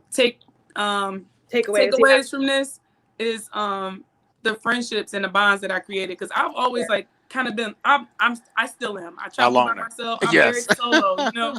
Only I had 2 good friends, down to 1 like very, very close friend.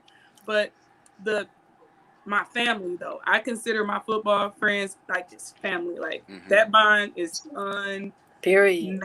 Okay, like period. And that's one of the things, just being a part of a sisterhood. Like, I'll never trade that for the world. Wow. Hey, look, this is really big. I got to thank Eric. Eric Buckner says, please let the ladies know that they have done a great job of representing women athletics today, and good luck to them in their future endeavors. Thank you so much, Ms. Buck. I really, Thank I you. really believe that. Yes, I and want to hear. I appreciate I that. want to hear what when y'all met me. What was y'all take? Oh my God. first impression. Yeah, your first Okay. impression. I knew I was an First asshole. impression was like, oh man, this man right here, he gonna get our ass together. That's my first impression. I'm like, oh, I know. Okay. She actually did say that. He had I heard her say it energy too. and everything. Like he gonna get in there, everybody ass.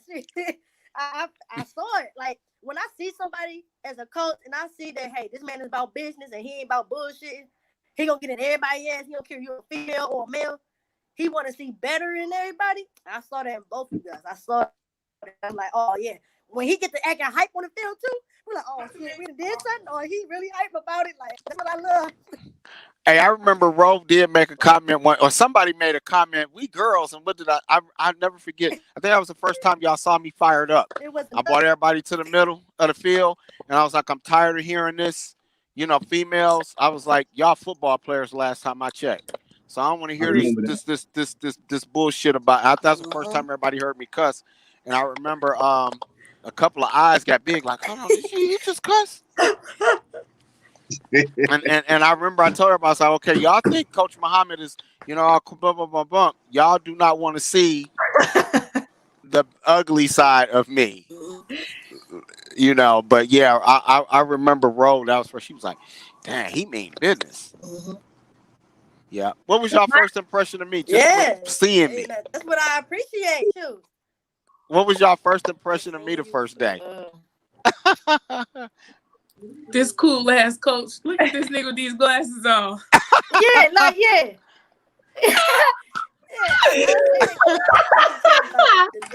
I'm sorry, Coach V. I know you don't like the N-word. I'm sorry. You know how you got that cool? Wow. You know how you got that little cool ass uncle? Yeah. Like he got this little swag on his shit. I didn't know what to expect.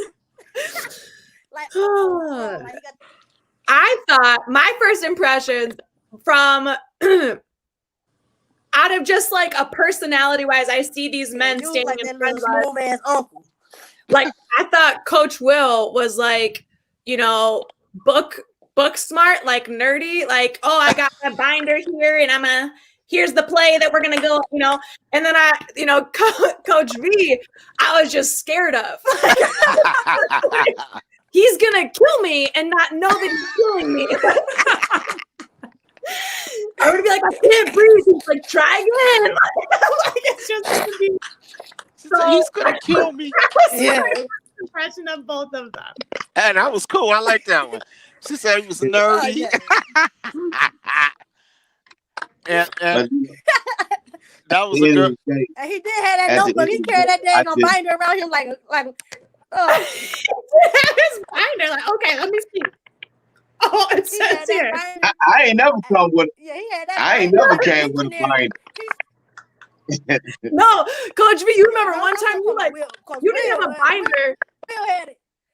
Coach V came out and he put like some like crinkled paper out of his pocket. He's like, here's my paper. Yes. I'm like, Coach Will's got this like binder, just okay, well here's the and like this. And then Coach V's over there. Can you read that? I can't remember. I think Ro and I were talking. I remember that. I think in the first week, Ro and I were talking. One day she called me on the phone because she had never done a play. She's like, Coach, hey, I don't mean to boom, boom, boom, boom. I know I've been playing, but I ain't never seen nothing like this before. I said, that's no problem. But what question you have? And I remember that was just kind of like her first thing. She was like, damn, you detailed. And I was like, hey, that's the only way I know how to coach. But I'm gonna tell y'all, I had a lot of fun coaching you all. I've been blessed to have coached and worked with a lot of great players that have moved on to play in both the NBA and NFL. And I'm gonna tell y'all right up there with them.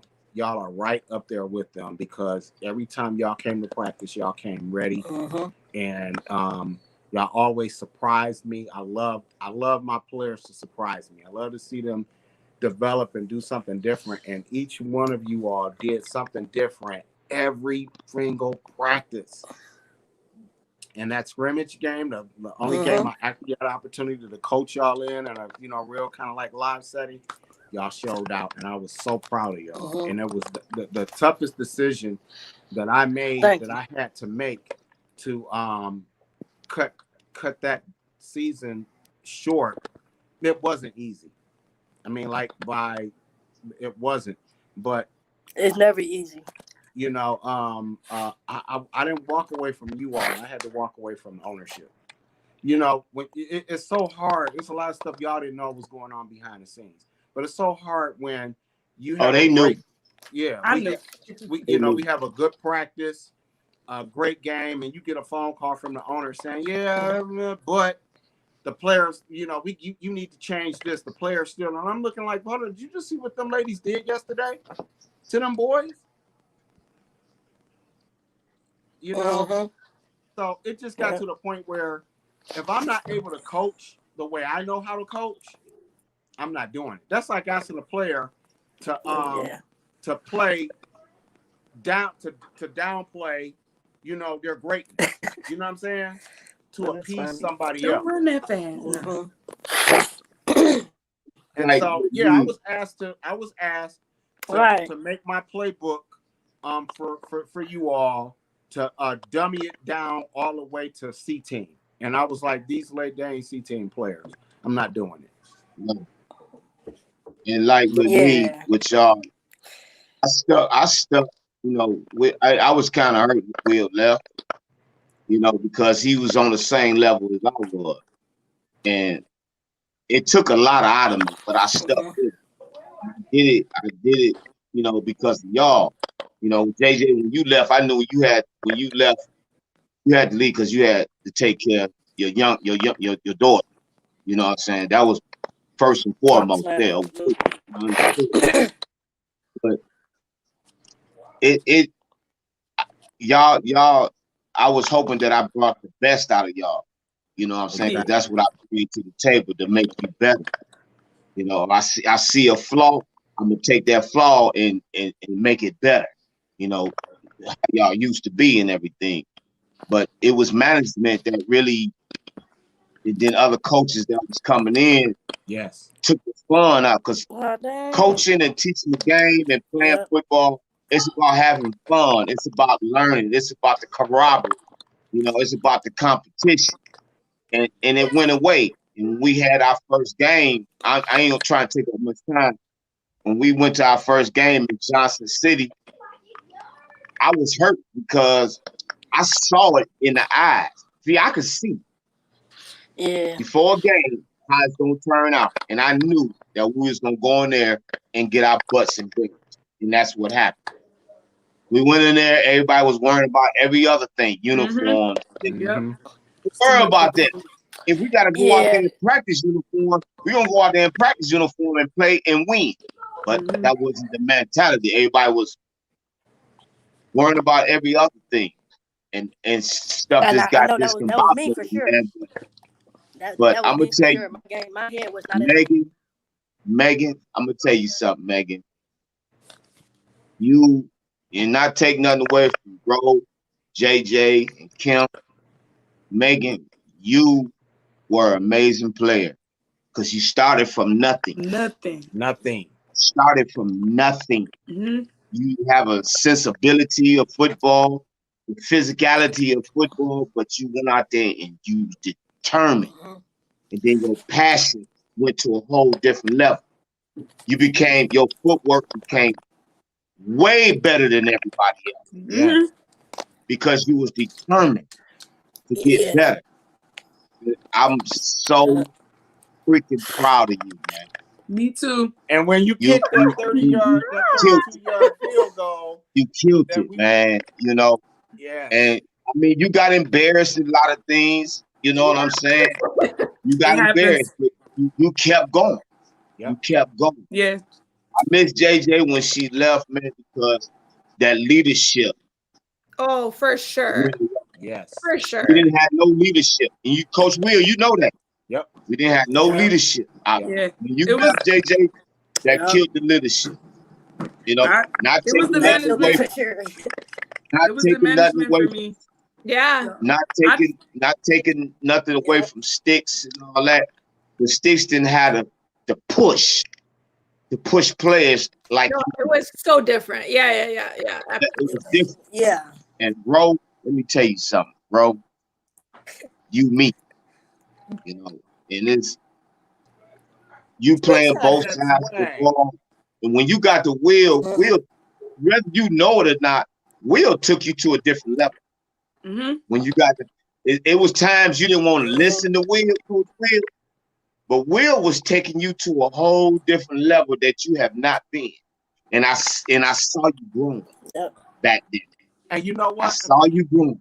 And I have to say that, thank you, Coach, because you know, it was a little rift with who was gonna work with you, you know, on certain things.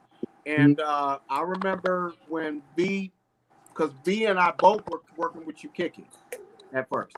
And then B said, "Hey, Coach, you got this." That's a big man. That's a big when somebody, you know, we both know what we're doing. We both know how to teach something. But I remember that day he said, I said, "You sure, Coach?" He said, "No, man, she's you got it's something there. Go ahead." I'll never forget that. Can I tell you my favorite memory about actually my favorite experience in this, which is gonna sound so dumb, but it was me, Larry, Jazz. I don't know if Ro was there or not, but it was just a few of us had, like, I guess practice had ended or we thought practice was going to happen. We were at the field. People were using like the other side of the field.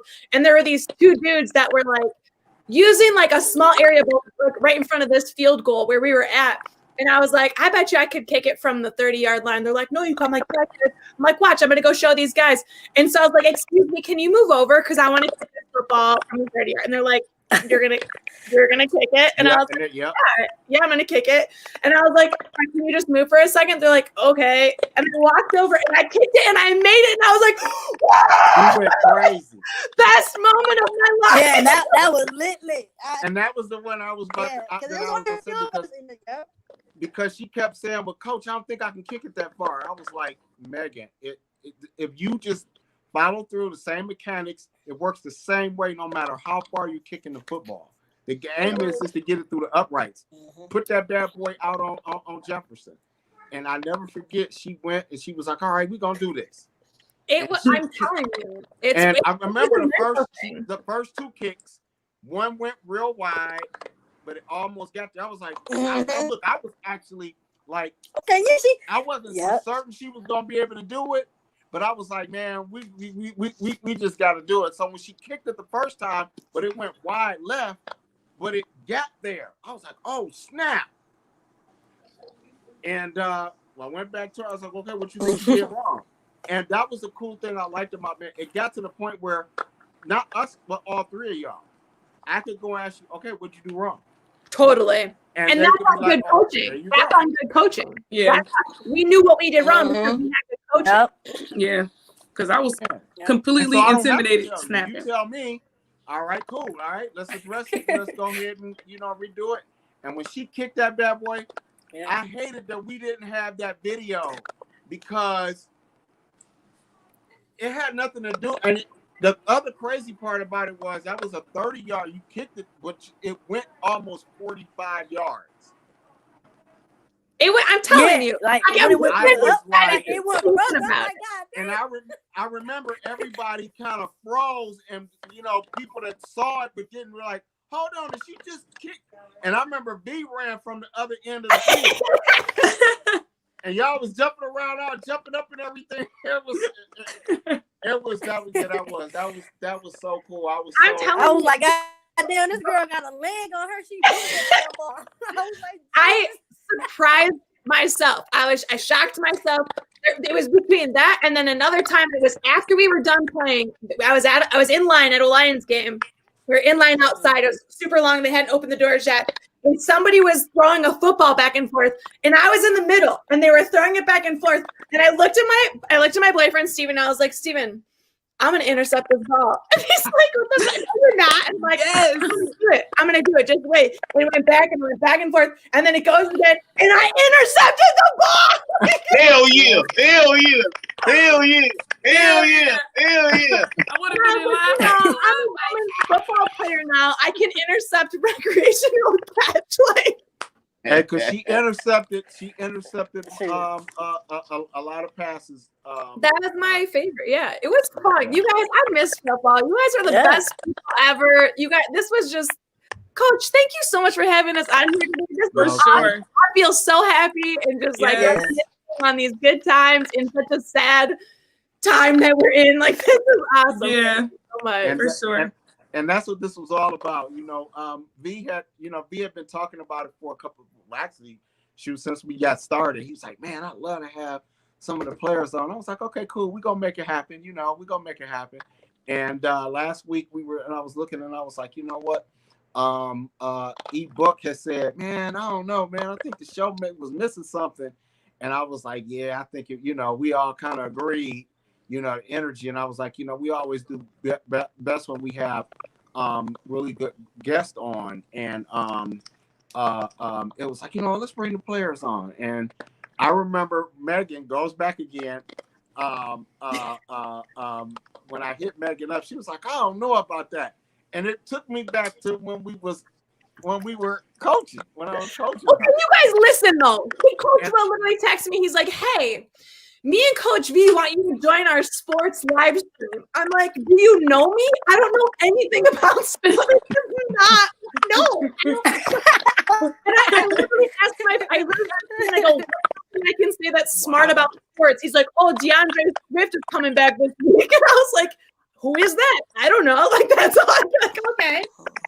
It's not my forte. So I was a little nervous that I did not know anything. I couldn't contribute. That's all. I just was like, we should be. I was happy when they brought attention to me. Ladies, I was happy. I was like, oh yeah, I'll be. You all have been because you know stuff. Like, you and JJ can both like speak intelligently about sports. You all have been invited to appear on another show as well. All right. See, I'm glad to have you along, man. And I'm gonna tell y'all, we having so much fun. We went over 42 minutes. We usually air. And none of this ain't the first time, Coach. Coach, this ain't the first time. Coach, we having a good show. This ain't the first time we went over. Great show. I'm having fun, and and that's what it's all about. It's about having fun. So real quick, let's get into our last segment of the show because we really gotta talk some sports. So we got the Lions. I haven't turned the game on yet to see where they're at, but I think they're losing. They play at 4:00 today, so they good. Okay, cool. I got the whole schedule. And Megan, JJ, and Ro, I'm gonna give y'all the games. I want to know who y'all think. Lions and Packers. Lions. Okay, we got just because I love the Lions. Ro, you picking the Lions? Okay, Jets and Seattle. Is Brett Favre still on the Packers? Yeah. You said Jets in Seattle? Megan, I can see you ain't watched no football. Okay, we got the Jets, we got the New York Jets, and the Seattle Seahawks. Seahawks for sure. I don't really know about that one. Russell Wilson. Ain't he in Seattle? Yeah, he in Seattle. Okay. Yeah. He look, on the road. Right? Hey, look, TV View. These ladies play football, but I don't even think they watch football. I do. I was watching football yesterday, college. Listen. All right. We got the Houston Texans and the Chicago Bears. Definitely Houston, Texas. Did you see the Texas School for the Deaf won what was it, their state? Did anybody see it? You know what I'm talking about? What? The Texas School for the Deaf won like a championship in Texas. Oh, wow. Yeah. Nice. You didn't see that? Let me look that up. Yeah. E-Buck said the Jets are going to go 0-16. I believe that too. I believe that too. I believe that too. Now we have the Dallas Cowgirls. Okay, Helena, I know you're gonna say something. We have the Dallas Cowgirls going against the Cincinnati Bengals. Wow, that's interesting. That is an interesting game. I don't know nothing about this. I have to say definitely the Bengals for sure. The Cincinnati Bengals. I'm rolling with the Bengals too. Yeah. Okay. We have the Kansas City Chiefs and the Miami Dolphins. Oh wow, I know y'all know about Kansas City. Yeah. What? I'm gonna go with the. I like Kansas City, but I'm gonna go with the upset on the Dolphins. I think the Dolphins, always the underdog. You got to the Dolphins. I'm gonna go with the Dolphins on this one. Yes. All right. We have Arizona Cardinals and the New York Giants. I'm going with Arizona. Arizona. I know a little bit about them. The Cardinals, yeah. Okay, now this is an interesting game right here. We have the Minnesota Vikings and the Tampa Bay Buccaneers. The Minnesota Vikings. I'm going to go with the Vikings. I'm going I with spent Tampa some time in Minnesota. I'm going with Tampa Bay. Oh. The reason being because they got their butts whooped last week, and they got their butts whooped by Kansas City last week. So I'm going with Tampa Bay with this one. You have the Denver Broncos and the Carolina Panthers. The Broncos. No, Denver Broncos and Carolina Panthers. Right, my bad. You say Broncos? Broncos. Mm-hmm. I'm going with the Panthers. They at home. You got the Tennessee Titans, Jacksonville Jaguars. The Titans. There we go. You said what now, Coach? Yeah. You got Indianapolis Colts and the Las Vegas Raiders. Raiders. Yeah, Raiders. Now this is gonna be a good game. The Raiders. I've been watching them. My friend likes the Raiders. This is gonna be a good game here. You got the Saints and the Philadelphia Eagles. I'm going with the Eagles because Jalen Hunt's gonna start this game here. Okay. I'm going with the Eagles on this one here because Jalen Hunt started this game here. Yeah, they had to get that other quarterback up out of there. So, I might go with. Wait a minute. I'm gonna get the Eagles hands on this one too. Now you have the Atlanta Falcons and the Los Angeles and the Chargers. Oh wow! Falcons and the Chargers. Falcons. Julio Jones might be out this game here. I'm gonna go with the Chargers. Yeah, that's yeah. Coach Will, I don't hear you. They don't go. I said I'm gonna go with the Chargers. The Chargers. Right. Yeah. I'm gonna go with now. This is my game here. Yeah, I had made a comment on Facebook that my new team is gonna be the Washington football team, and they is.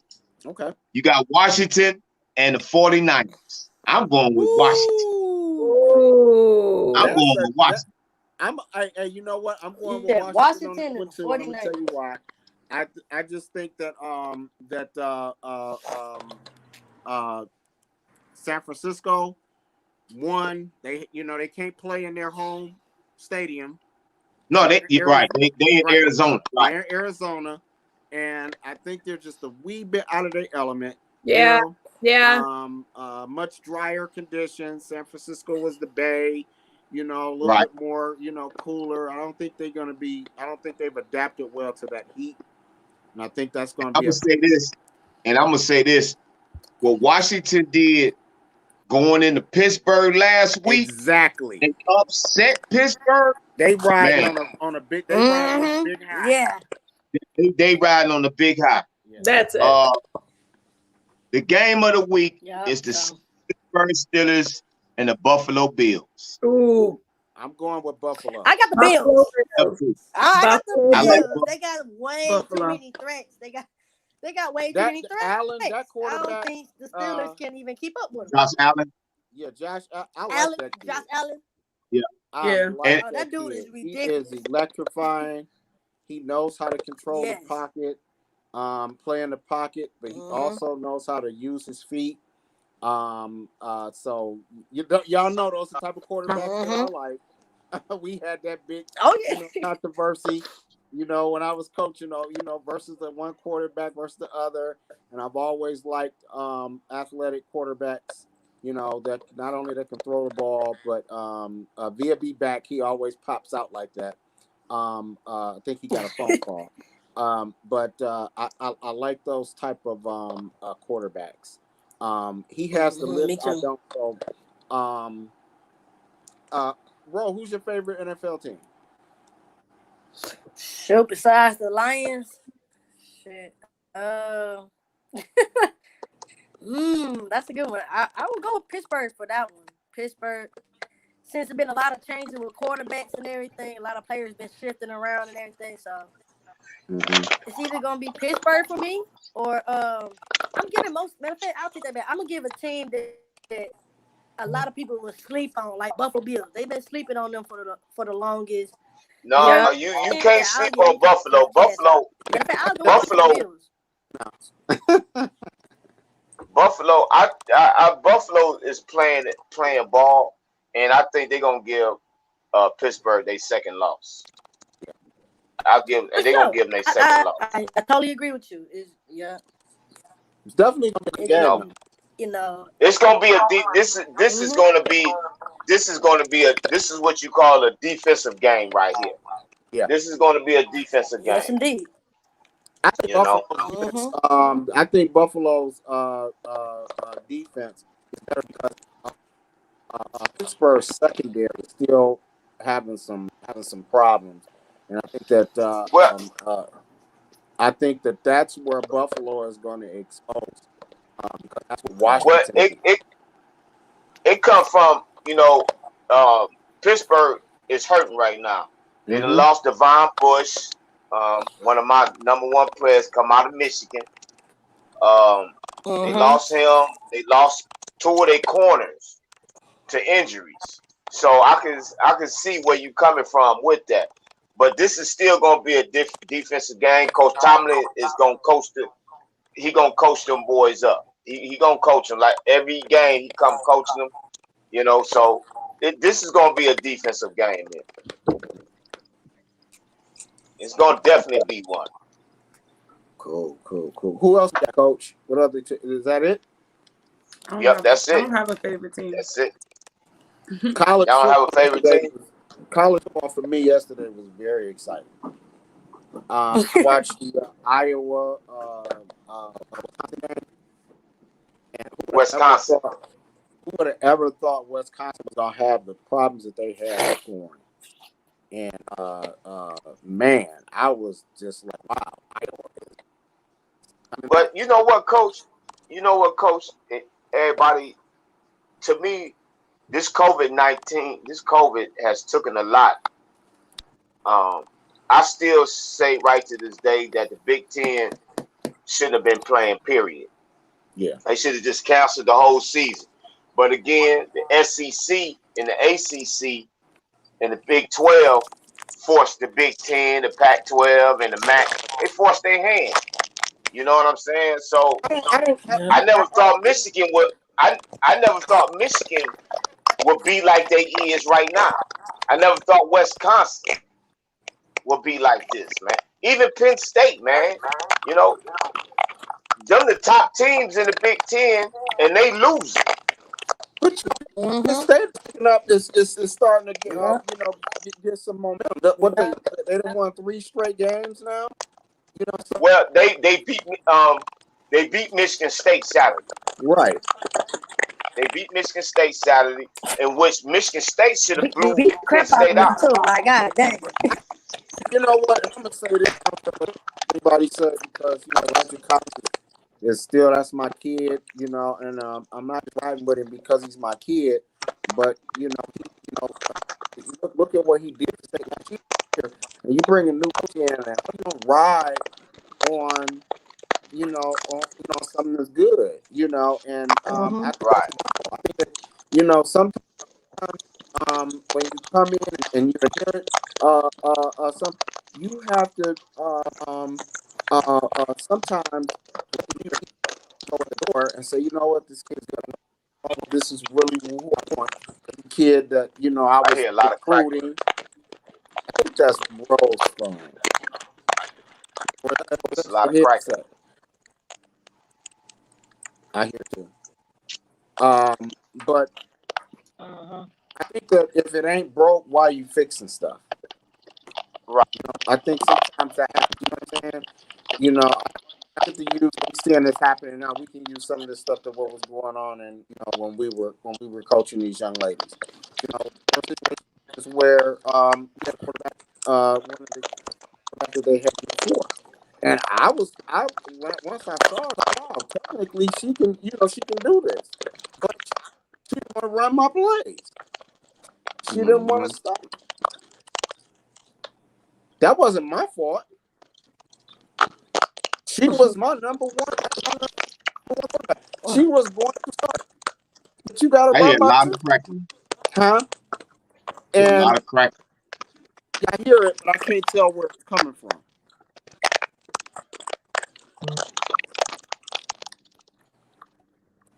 It might be for me. I'm not sure. Check one, check one, check one. I'm gonna mute some microphones for you just to kind of see. I muted yours, Jay. Check one, check one, check one, check one. Okay, so let's go back to that. 1, 2. Okay, so I just unmuted. It went away. Probably as if everybody's moving their devices. Jay, can you say something? Okay, no, can't hear. I had muted myself. My daughter was talking to me. All right, well, whatever. So that's the cool part. Oh, we lost Roshan. So I think that's why state is happening. Is that there are some personnel problems? And this is hell bent on sticking with what, instead of giving, for me, I'm the type of coach. When it's not working, we'll try something different. You know what I'm saying? And this coach, he just seems like he's helped on. We just gonna roll with what I want to roll with and forget about you have one of the number one running the ball in the Big Ten. Last year. So that's just the nature of the game. I think what the Detroit Pride. I think we go back to what JJ said. With it was management, and then bringing certain coaches on as well. We had the chemistry already with the coaches we had. Mm-hmm. You know what I'm saying? And then bringing outside people in that couldn't identify with the players that we have. Yeah. I know one coach stayed on Megan, and it killed her spirit. 100%. It killed, and I try to do everything I possibly can to bring Megan back to what Megan used to be. Mm-hmm. And it was a hard fight.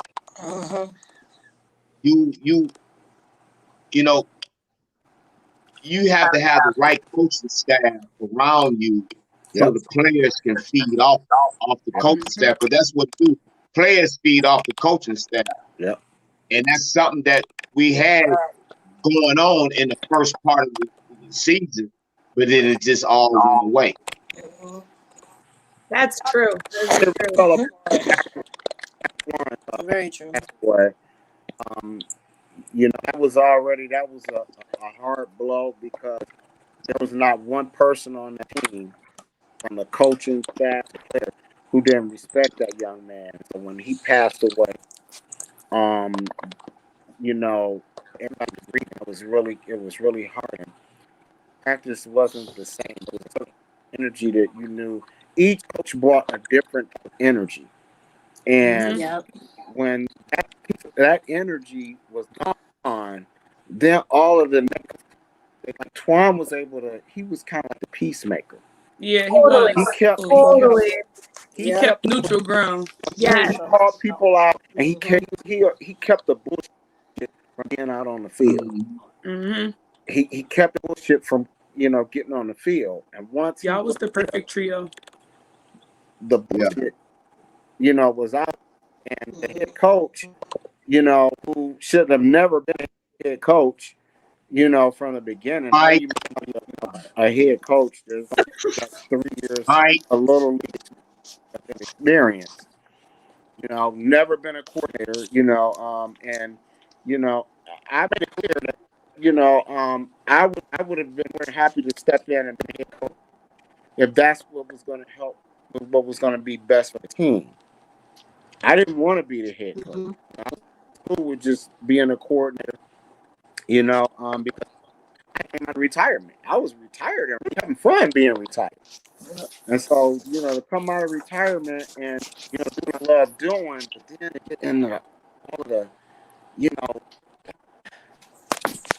the stuff that you would, see females doing, or messy people, I'm going to take the gender out and just messy people. And so the owner was messy. And she hired a head coach that was messy, just like it was equally messy to her. And they were made, but that wasn't a good fit. That's not how I coach, I walked away from situations before when, my piece is just so important. I felt so bad because for you guys, man, and players, all players deserve better. I hope that that's the message that people get. And we talk about, sports. We look at down in Miami, getting the opportunity to come back. When you get an opportunity to come back and do what you do great at, man, leave the mess at the door. All the off season to be messy or be messy and private. That's one thing I like about these particular players right here. They did not bring the mess. They had mess going on off the field. I never knew about it. And that was what I appreciated more, and what I loved about working with these young ladies. There's other ladies on the team. Unfortunately, we didn't send them the invitation today, but we'll do it again for another show, and send the invitation because those things are important. But I really love working. The three of y'all, I'm gonna tell y'all may come to practice a reason that, because it was sometimes Via tell y'all. I'm like, man, I don't think I'm coming today, man. V was like, Coach, come on, man. And I remember telling him, I'm like, man, I ain't feeling this shit. V was the only reason I lasted as long as I lasted. But everybody thought me and V hated each other. I ain't hate the brother. I had all the respect in the world for him. Did I like everything he did? No. He like everything I did? No. That's the way it is. But he was always cheering for me. Always. Even when it didn't look like he was always cheering for. I remember some people saw me and V doing the show together. Like, what the fuck?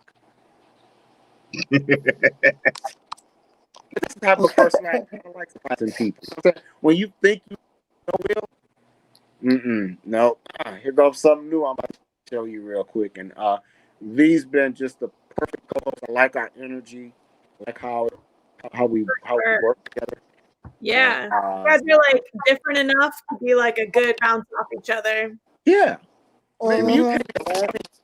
I don't like coaching, working with people that do everything the way I do it. Like, one of the things I love about JJ, my assistant, she wasn't a kiss ass. Right. Like, she wasn't a kiss ass. She would tell me in a minute, hey, Will, look, it took me forever to stop calling me coach. But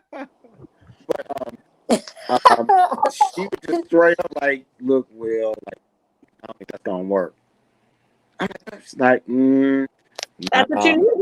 And exactly. Okay. All right, well, let's do it the way you said do it. You know what I'm saying? And if it worked, great. Then we got back to the drawing board and figure something else out. And a lot of times she was right. And so that's why I don't like kiss ass people around me. I like somebody to tell me no. I like somebody to say, even if I don't agree with them, That's important. That's how you always keep learning, is having people that are different from you around you in your company. Mm-hmm. Yeah. Wow. So, but hey, y'all, as our season came to an end, all the things have to come to an end. Fun on the show. But you know, hey, it's time for us to run. We want to first of all thank you all so much for taking the time out of your Thank you. I appreciate you. With us and, thank you. And all of the folks that are watching. Thank you so much. I want to say this. Everybody that called. I want to say this before we go. Megan, JJ, and Me. It's been an honor and pleasure, y'all. Been a great honor. I want to say this here. I am so fucking proud of y'all, man. I follow you a lot, JJ. I follow you a lot. I see your little adventures and everything. Hey, keep doing what you're doing. Keep your energy high. Yeah. Bro, keep doing what you're doing. Don't let nothing stop you, man. I always tell you that. Megan. Megan. Yes. I love you, Megan. And look, I love you. You are amazing. You are amazing woman, man. And I'm happy that everything is going well for you. Real. For all y'all, man. Keep doing what y'all doing. Don't stop. You know. Hey, me and Coach Will, we always here for y'all. Whatever need us, for any advice, whatever. Yeah, that's awesome. Always here. Always here, man. And I'm look, all my players. I'm always getting y'all ass if I see something ain't right. You know. As you should.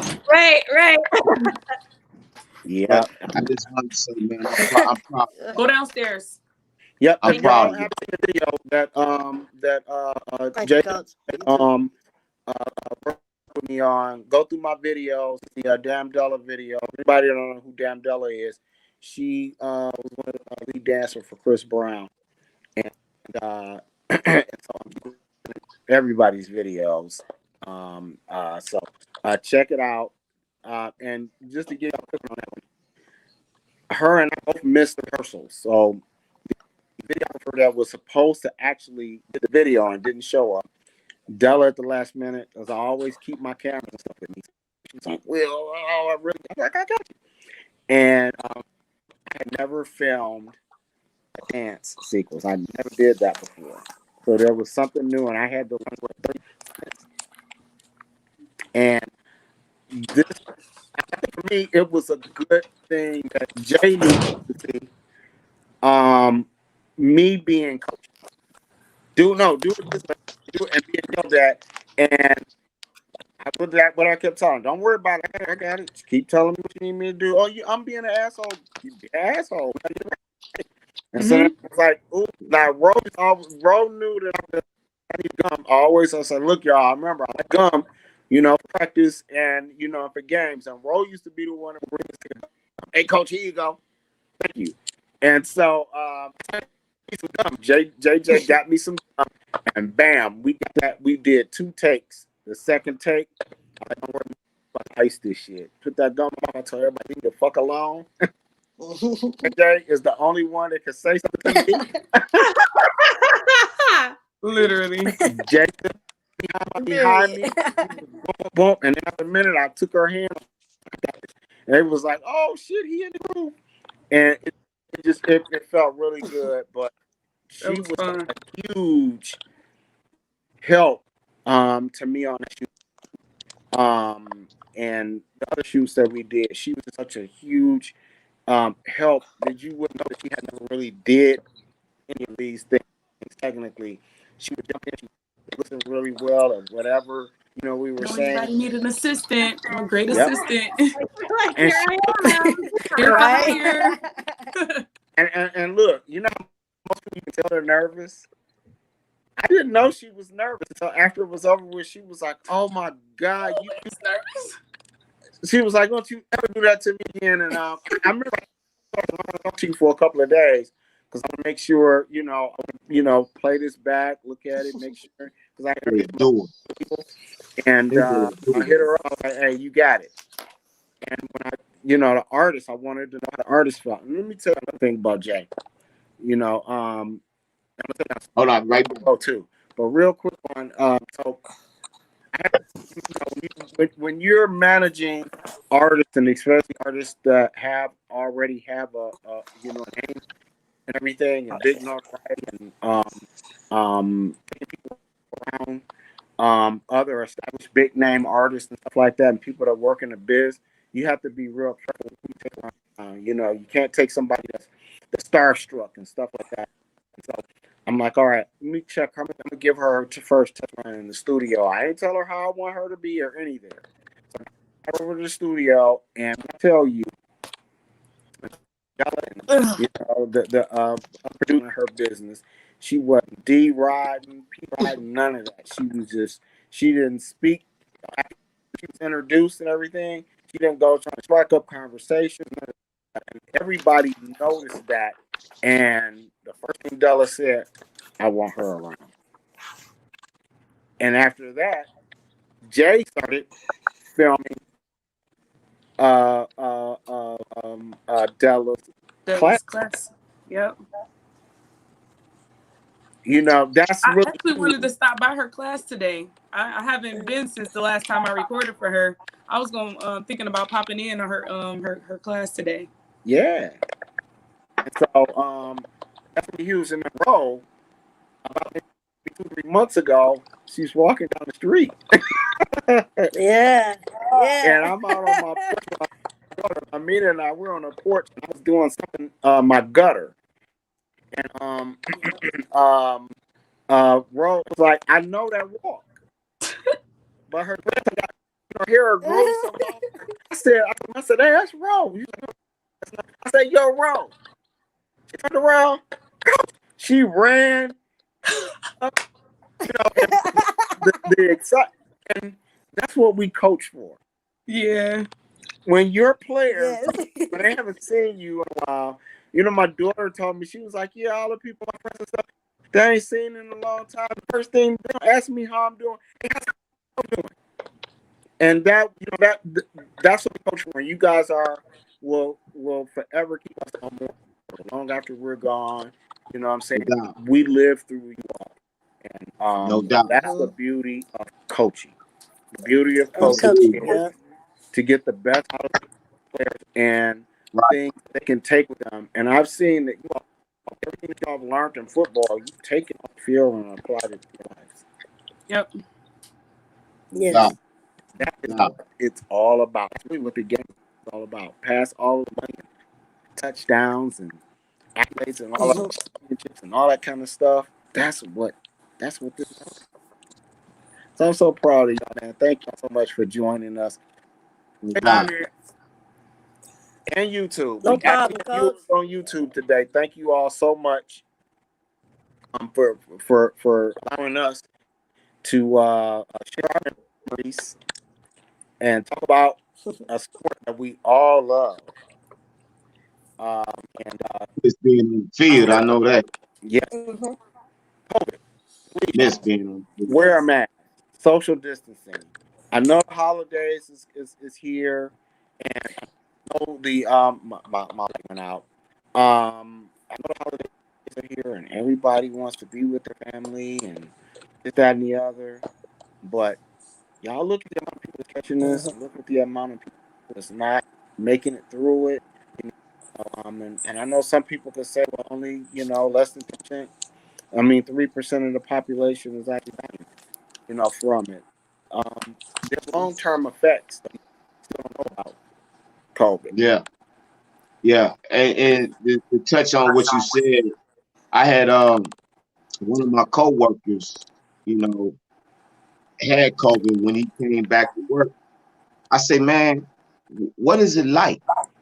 He say, Coach, I'm gonna tell you, man, because everybody called me Coach at work. Mm-hmm. He said, man, it's like your lungs is being compressed. You can't breathe. It makes you not want to. And this is the first person I ever talked to that ever had that. So that even took my thoughts on COVID to a whole different level. People take this serious. This shit is not no game. I know everybody want to have their family gathered like Coach Will. Listen, don't do it, man. Don't. It's because I don't want to see nobody I love and care about sick and get hurt. You know what I mean? So this practice, like Coach Will said, practice social distancing. Wear your mask, not under your nose. Wear it over your nose. You know, and because we don't know what 2021 gonna be. We don't know. We don't know how it's gonna turn. You know, so safe. Just be safe, man. Think about your loved one. Think about your loved one. Look, I love you, but hey, I holler at you from a distance. You know. Yep. Let's go with Megan. What would you like to leave the people with? I would like to leave the people with when you're scared, do it anyway. I like that. Yeah. That's it. JJ? Turn your mic on. I would say don't let fear hold you back. Everything that you ever wanted is on the other side of your fears. Yes. Period. And last but not least, Mini Me. What you got? I'll say that shit, when the door closed, another one opens, it's a greater opportunity. So like these other two ladies said, just go for it, you know. Things don't just happen overnight. It takes time, but just know if you want something, you gotta work for it. So just go ahead and go do it. Right.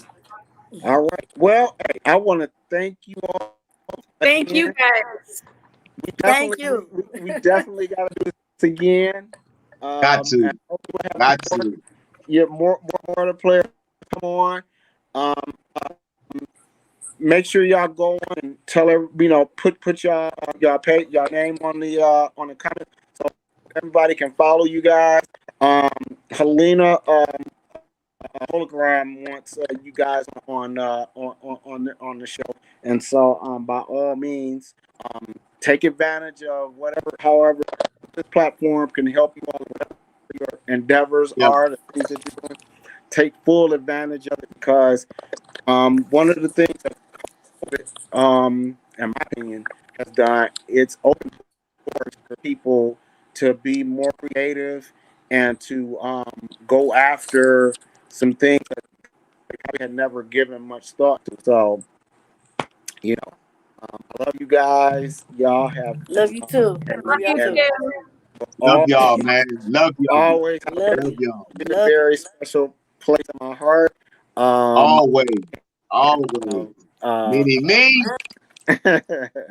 Coach B, baby. Let me say before we go, I want to say this. I get a call from Mini Me, and I didn't know Coach Will had put her up to calling me. Coach, I want to work out, man. So all right. And I stay on the way on the east side. Man, this little Mini Me came from Inkster. Yep. On a bike to come to work out. Yeah. From Inkster. Yep. Hey, and she came, she put the work in, that's what I mean. Y'all want to get better. And when you socialize with people that takes you to a whole different level, not the below level, but take you to a higher level, that's who you want to socialize your life with. And JJ always put that in her videos. You always put that in your video about your energy, man. Y'all keep doing what y'all doing. Got some good energy. Her energy is like Megan, you got some hell of a you very emotional, but your energy is amazing. I'm emotional. You guys are emotional. Coach V, you cried at the beginning of this whole thing. You're emotional. Cause I mean, you know, I was happy to see y'all, man. I haven't seen y'all. I mean, I seen Ro. Those tears of enjoyment. I know, right? Those tears of enjoyment. But Megan, you gotta look at it. Me and you got a connection, Megan, with Coach Twan. That's true. That's always been true. Yeah, and one of the things I know we going above our time, but me and Coach Twan always talked about you. Always talked about you. You was a light in Coach Twan's eye, man. You was. I mean, you are. And when other people didn't see it in you, Coach Will, Coach Twan, and myself, that's why we pushed you. That's why we stayed on you. That's why we yelled. Well, Coach Will didn't yell. That's why we yelled and hollered at you a lot, because we saw it in you. And we got it out of you. Whether you know it or not, we got it out of you. You know what I'm saying? And you became great at what you did. And then you had JJ to push you. Yeah. Even though JJ wasn't there long enough, you know, because he had personal things to take care of. JJ was there to push you away. You know? And that's what I love about y'all too, man. Y'all was amazing women, amazing athletes, man. Keep doing what y'all doing. JJ, stay adventurous. Stay adventurous, JJ. One of my this is really random. So random. And I just thought about it when you said amazing women. Ro got the best picture of me. It's one of the most. She captured so much in that picture. It was us after a game. It was raining, y'all.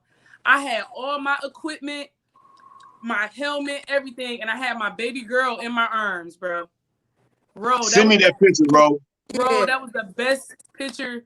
It captured so much. It spoke volumes, man. I love that one picture that you got. Send me that picture, bro. I will. I'll tag y'all on Facebook. That was the best picture ever, man. Like, I'm fully clear. Keep cleats, everything. Cold. My baby girl got my little hoodie on. Everything. They used to love to come and watch me play.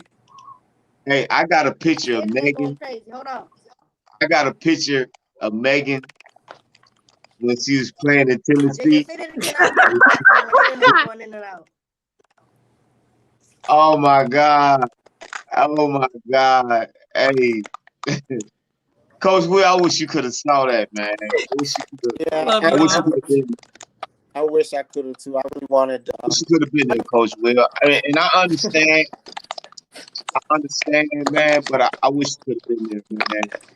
Well, definitely would have, you know, we would have kicked their ass. I can just tell you that much. Yeah. But we wouldn't have, right? I'm gonna tell you, the attitude that we had, I already knew what the outcome was gonna be. Mm-hmm. I've never lost 66 to nothing. 66 to nothing.